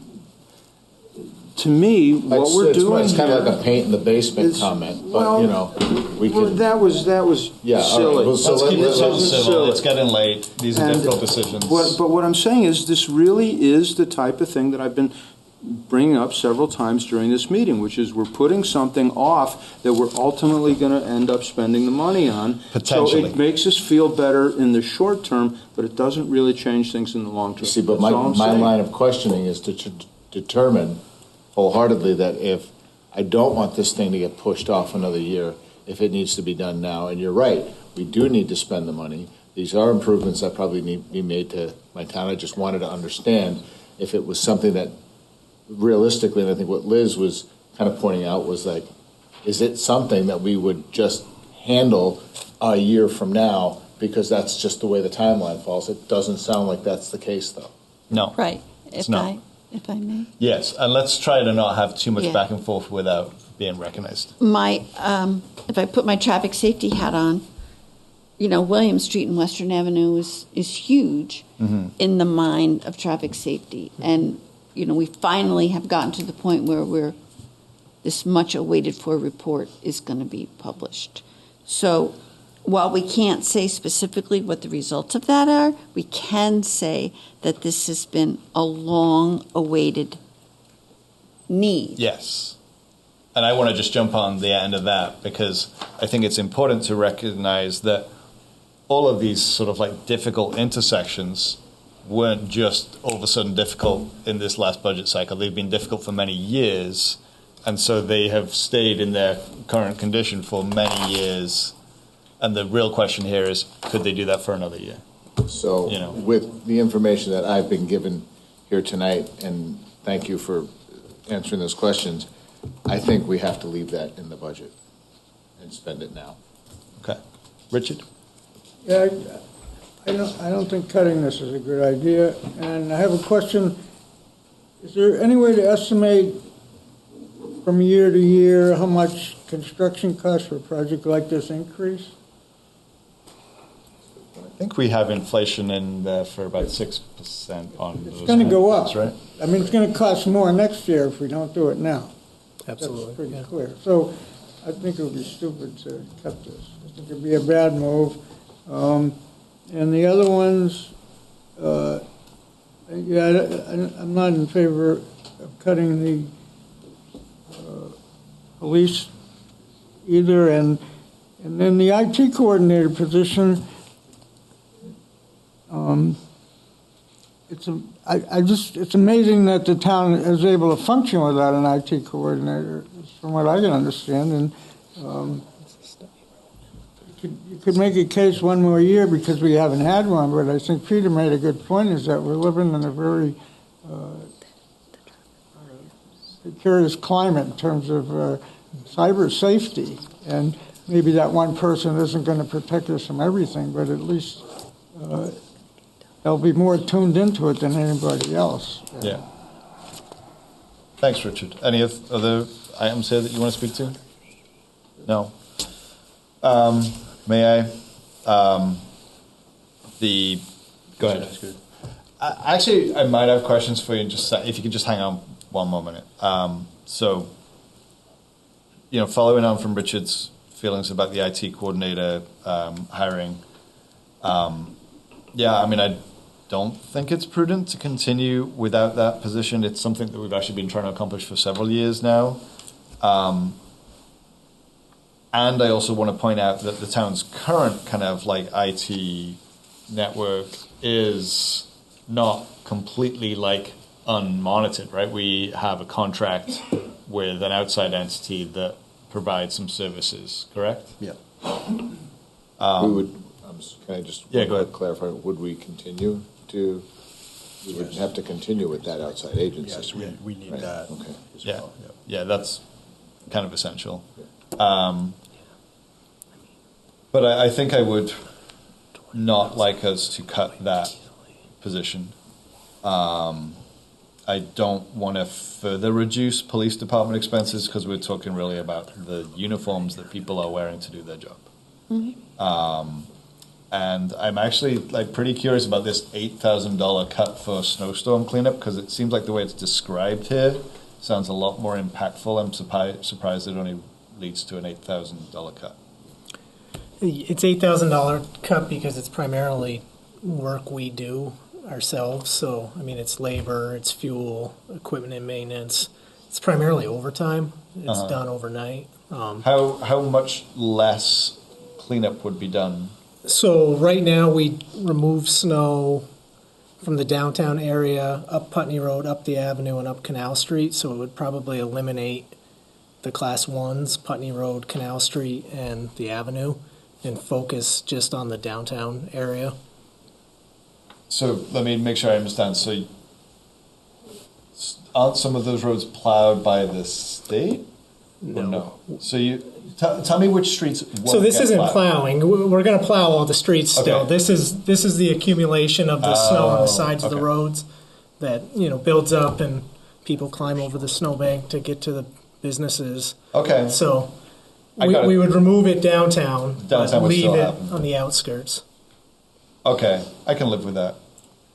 I've seen lots and lots of people really struggle with the snowbanks downtown, and so I'm glad that we do the snow removal. And even so, still sometimes people struggle in the small amount of time between the storm and. So when you say you can live with it, you mean I can live with this cut. You can live with the cut. Yeah. So I misunderstood. I thought just for again, just a clarifying question. So you wouldn't remove the snow on Putney Road with this proposal? Correct. And those banks that would file up, and then people would drive through them and not be able to see cars coming and going either side until they pull out a little further. I think $8,000 leaves us some money that if we get a 40-inch snowstorm, we probably can remove it. Okay. But we wouldn't do it consistently like we do now. Okay. Okay. And then on the intersection funding, it's sort of like John was saying, it's a risk, but these intersections have been in that condition for several years, and so this is just one more year of that. And to Franz's point, we're deferring some things here, and sure that makes next year's budget also wrestle with these same questions, and that's every budget we've ever inherited as well. And the financial reality, the political reality at that time will dictate what gets done. Liz? So I am not in favor of further reducing the police department expenses by $11,900. But I am in a quandary about the IT, unless it's already gotten 3 head nods. I don't. I feel like Richard didn't want to cut it. Peter didn't want to cut it. Daniel doesn't want to cut it. Then I'll never mind. Yeah. But then this capital funding is, it's also, these are some of the most difficult decisions, and while I thought that the delay would be kind of natural because of the delay of the report and so forth, I do know that these are really the 2 most important intersections, plus Cotton Mill. So I would wish to keep this in the budget, and I wondered what my colleagues thought. I agree. Yeah, I pretty much agree with that. These are all really difficult decisions, and I could probably be swayed in either direction depending on the circumstances, but I would be reluctant to, I really think the exposure on the IT coordinator would be potentially disastrous. Hard to put a probability on it, but it could be really bad. And the intersection, as I was saying, I think putting it off doesn't really accomplish that much. It just puts the burden on the decision-making next year. So those are the two tough ones. I think the police need their uniforms. We should not cut that expense. The snowstorm cleanup, I'm okay with, and the skating rink, I'm okay with. Okay. So where are we? So where are we? John, what do we have there? We have, so we're taking everything on this page except the last three, 48, 49, and 50. Okay. All right, members of the public who wish to comment. Mr. DeGray. So number 49, we currently in this year's budget have funding for that IT coordinator. Why haven't we hired one? We're almost 6 months into the new year and we haven't hired one, and you people are wanting to keep it in the budget. John, any thoughts on that? Do you have subsequent questions? Well, I'm going to hear the answer and then all right, maybe I'm going to keep the clock maybe I running. turn around and... Yeah. We haven't hired that because we were concerned about the budget this year. So we needed to cover some other things with that funding. You were concerned about the budget this year? Correct. The one that we're currently in? Yes. I mean, you got a brand new budget starting July 1 and you're concerned about the budget and hiring somebody that you made a great case for hiring and you haven't hired him yet. Yes, that's right.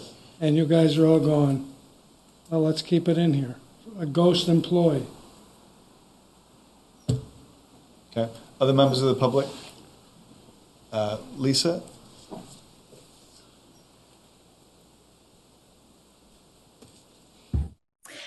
I'm not sure I understand fully the cut in the plowing, but I do have a concern if I just don't understand how things are being weighed. Nice new uniforms for the new police versus people who don't drive cars who are going to be trying to navigate Putney Road.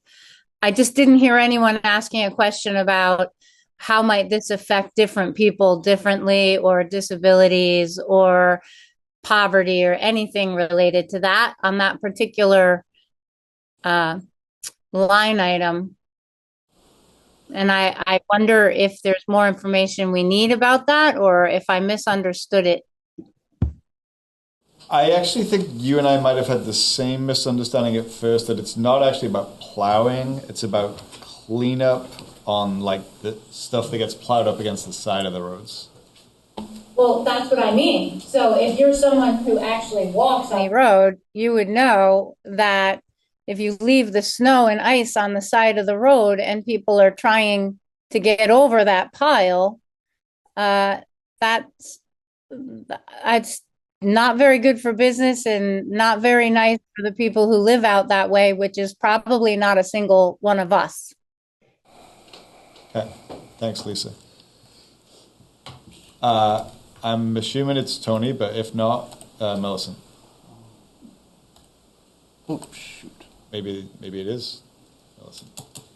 Anyway, you get the idea, Patrick. I do get the idea. And then this, and then this, and then this. It's Millicent. Hi, sorry about that. I'm wondering about, could you just clarify what is meant by, in the further reduced police department expenses? What, I just don't know what's in there. What would they be reducing? John, are you able to? This one is primarily uniforms. So uniform supplies might have to be rationed. Also, there would be some savings on auto repairs here. Again, it's a risk management thing, hoping that we wouldn't have repair needs on some of the police vehicles. And I think that's the main things. Thank you. Okay. Other questions? Pierre. Just just popped in my head about the police department expenses. You just mentioned vehicle repairs. How often do they change the cruisers out? I think around 5 years is the typical cycle on the cruisers. And I'm new to this, but do you get a warranty, like a 4-year warranty when you buy a new cruiser? Yeah, I don't know. Yeah. Just interesting question, I thought. No, I'm exhausted. And then, I mean, I'm up in there about the IT coordinator. I remember when this was first brought up, I had some questions, and I thought there was other service providers that assisted the town with IT, and it was explained to me that this person was going to do setup of new computers at someone's desk and different things like that. Maybe installing some software upgrades, which I don't really think someone earning $94,000 is needed. And the intersection thing, my God, these intersections have been in this town for multiple years. Do we have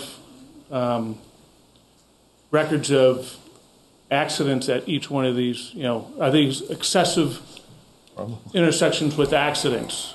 I mean, Williams and Guilford Street, that was just redone when they put the new bridge in. So I can't imagine that there's that many horrible accidents at that intersection. What's the urgency there? And so well, actually, no, you're right. Keep going. And then, I mean, I understand William Street, that whole area around the store is just a nightmare. But again, these intersections have been that way I've been here for 19 years. They've been that way. I don't really see the urgency. Thank you. Okay. Thanks, Pierre. Other questions from members of the public? Okay, seeing none, we're going to move on. John, that's clear for you, right? Yeah, I got it. Okay. We're going to move on to 51 and 52, which round out the 10% reduction, and then there are some that go past that. We'll see how we're doing. 51, reduce human services funding to 1% of the FY25 general fund budget, saving $92,000 and some more dollars. 52, eliminate trash collection, saving $420,000. Board members. So I don't know, how much more conversation do we need to have about the human services thing, given the last round that we went to reduce it to That one? is I mean, a fair comment. Huh? That's a very fair comment. I mean, I think we're already sort of in this limbo with this 1.4%. So to discuss a further reduction of it right now, I think just beat your head against the wall. I think it'll be over faster and less painful. And this is something that is going to go before representative town meeting, and that's probably where that number is going to be decided. Okay. As far as eliminating trash collection, I don't see that happening. Yeah. Okay. Other members? Ditto. Ditto? Ditto. What he said? Okay. The trash Liz? collection ditto for sure. You know, Yeah. we've just been through that recently and decided, and I think we stick with that. Yeah. Okay. I am in concurrence with all y'all on that. Okay, that brings us to items 53, 54, 55, 56, 57, 58. Let us just do those, and then we will see where we're at. Oh, you're going to read them. I am going to read them, yeah. 53, reduce the bus service or eliminate the bus service, $50,000. 54, cut retaining wall capital funding, saving of $50,000. 55, eliminate accessible voting machine for local elections, $1,800. 56, delay the rehire of the finance director, $107,000 of savings. 57, increase day camp fees by $20 per camper for $12,000 of added revenue. 58, don't open the Living Memorial Pool Park for summer 2025, saving $66,000. Which of these items would you like to talk about? Elizabeth. So these are the end, and John promised us that they'd get horribler and horribler. The only one that I would even consider would be reducing the bus service. Huh. Because that money was discretionary to the bus service. We freely, voluntarily choose to give it to the bus service every year. And, with the belt tightening that we're doing, it's a logical choice. They get the majority of the revenue from the state and then from private means. They get this $50,000 from the town of Brattleboro. I don't think they get nearly that amount of contribution from any other town. So maybe the other towns can step up. Okay, thank you. Peter? Okay, so my question is here, reduced bus service. You read that and see the $50,000, it makes it sound like if we don't fund that, we lose bus service. What you're saying is, and I've tried to look into this a little bit and learn more, that that's not the case. Bus service continues whether we put the 50,000 in or not? See, I read this a little differently. Let's ask Sue. Yeah. Is Sue the bus expert? She is. She's on the board. Oh, you are. That's right. I forgot about that. She really is the expert. Sue, explain to us about the impact of a potential $50,000 reduction in Brattleboro's contribution to the mover. So I can't really tell you what the impact will be because it depends on the grants that the bus company gets from the state, which is also federal funds. So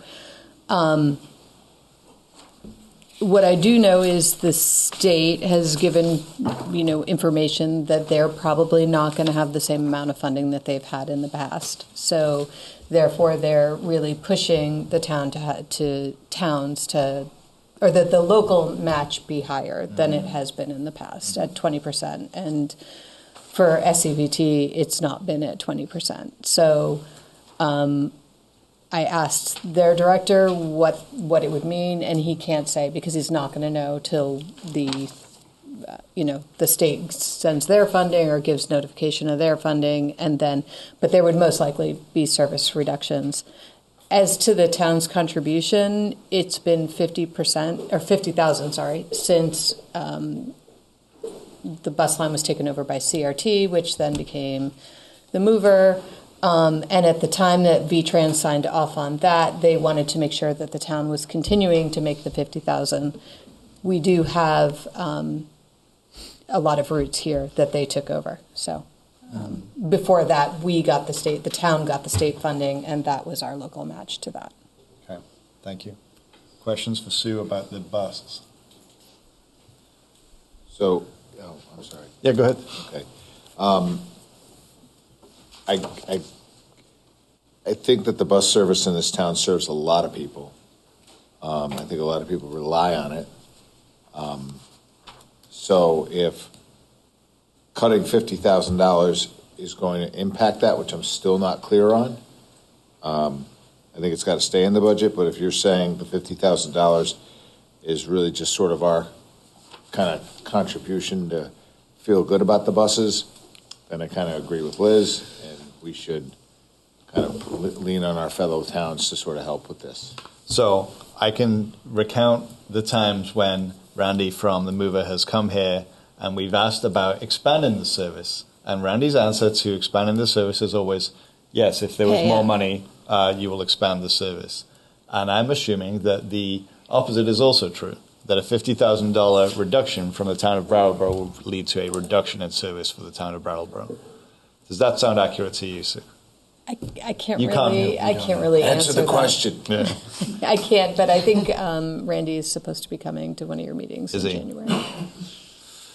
Okay. I mean, I'm really not in favor of this. I don't want to see the people who rely on this bus to be without this bus. So I'm going to kind of fall in line with that line of thinking. I don't want. I see it used all the time by a lot of people, and to impact that is just, for me, it's a non-starter. Yeah. Okay. Anyone else interested in cutting $50,000 to the bus? No. All right, we're not doing it. Anyone else got something on this list that they think they'd actually like to entertain? No. I just want to weigh in and say I don't think we should. Yeah, well, that's why I'm asking it. Yeah. Because I'm assuming the silence is no, thank you. I just want to check that there's nobody else here. Everybody else is good? Can I be that guy? Yeah. All right. Increasing day camp fees by $20 per camper. No. Here's my thinking on that, okay? I think that that, again, to me, is kind of a non-starter for me. I think that has to stay there. So, yeah, I don't want to... Unless I hear otherwise, And the next all one. of these are non-starters. All of these are non-starters. Yeah. Okay, I still want to go through them one by one. Oh, great. I'm totally kidding. I would like to remind us of the really golden scenario that Carol Allott described in camp for those kids in the summer. And That's their vacation. That's their vacation. Yep, no, that's And it's also all that's ringing in my really head. important for families who Yeah. work. It's really important. Yeah. Yeah. Okay. Ms. O'Connor. So, no. I also. Kate O'Connor, Brattleboro. I just want to do like a wrap up since I've sat here for 58, if that's okay, just to say one thing. Sure. I feel like I live in a different universe, and I'm just hoping that maybe between now and January that you folks will really consider the seriousness of what's happening with the budget in our town. And I know you know what I think because I emailed you, but I don't feel like there's an understanding coming from the front of the room of we're in a budget crisis, and personnel is 63% of the budget, and you're cutting 12%. Everything else is 87% of the budget, and you're cutting 37% is the rest, and you're cutting 87% of the smallest amount of the budget. I don't want to cut personnel. Nobody does.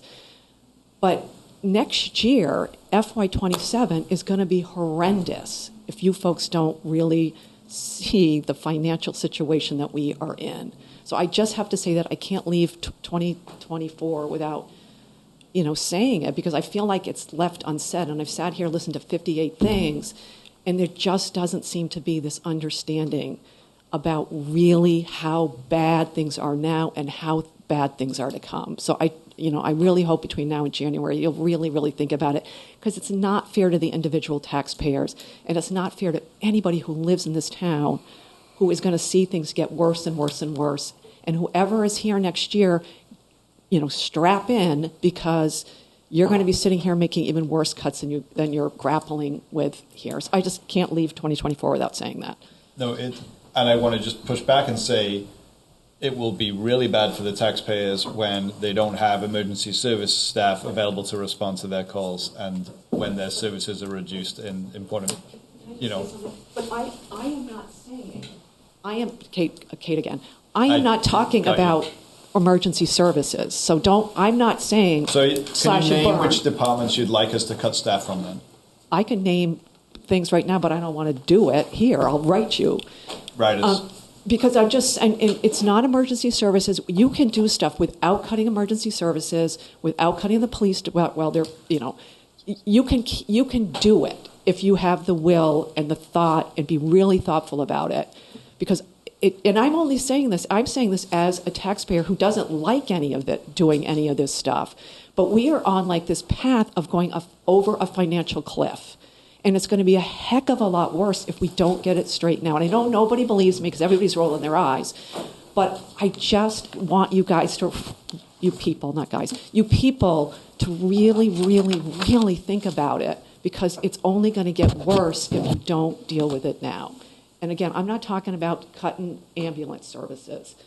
But, and pretty soon all we're going to have is people, because next year you're going to have to wipe out all the other stuff. So just really, really think about it. because I'm not making this up, but I think there are people here that would believe what I'm saying. I understand. You know. And so you will send us an email saying, yes, I will. I think you can make staffing reductions in these areas. Yes, great. I will. Thanks. Peter? Yeah, so, here's, I hear your point. I'm not rolling my eyes.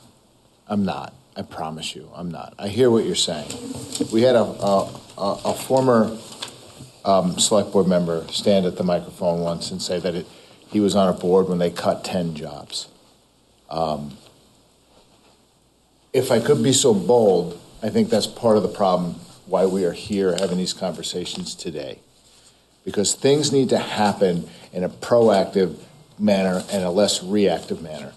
That also is trying to turn a freight liner on a dime. It's not going to happen quickly. But looking at ways to grow the grand list are going to, bring in more tax revenue to help defray costs. It's that mind, I think, that we have to kind of view this from, this kind of baby boomer and Gen X way of slashing and cutting has not worked. When you cut a job, it doesn't mean you cut the responsibility of a job. That job, those responsibilities fall to somebody else. That falls on that person's head. And then you've got bigger problems, all right? You don't, doing hiring freezes are the things that cause people to retire and to move on.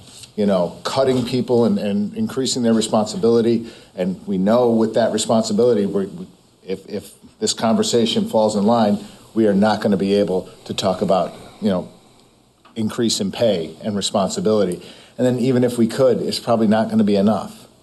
I mean, I hear what you're saying. It is probably so frustrating to you that you needed to say it before 2024 ended, right? So I get it. I'm not rolling your eyes.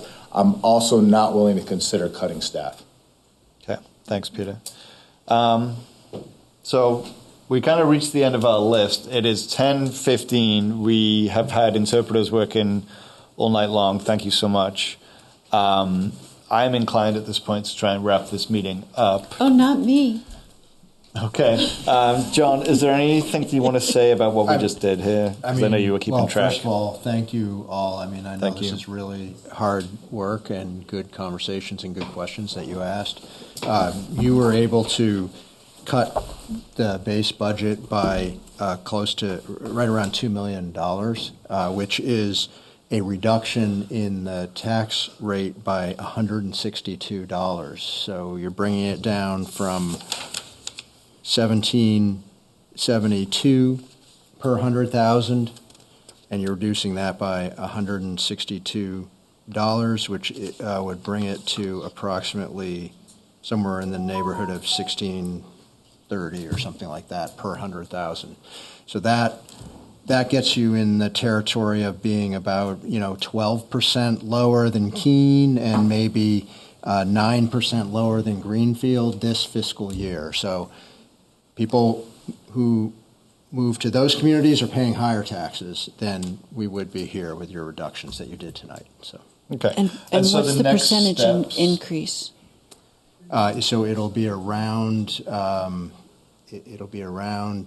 8 or 9, something like that. Okay. Yeah. So next steps is you will take all of this and produce a new budget. Yep.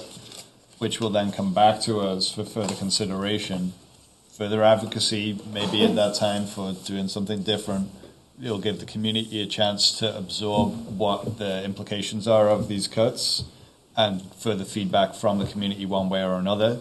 I asked that we did kind of tentatively schedule a meeting for the 14th, just so we have one on the books, 14th of January, just in case we need to make further decisions. And then we'll see where we land, right? So, thank you everyone for their work tonight. Thank you for the staff for the work that they did to bring this forward. And I think at this point I would like to entertain a motion. Elizabeth. I move to adjourn. Thank you. Liz has made a motion to adjourn. All those in favor, please raise your hand and say aye. Aye, that passes 5-0. Thank you so much to our interpreters. Sorry we didn't give you an early night. Thank you to BCTV. Thanks to town staff, members of the public, and have a happy holidays.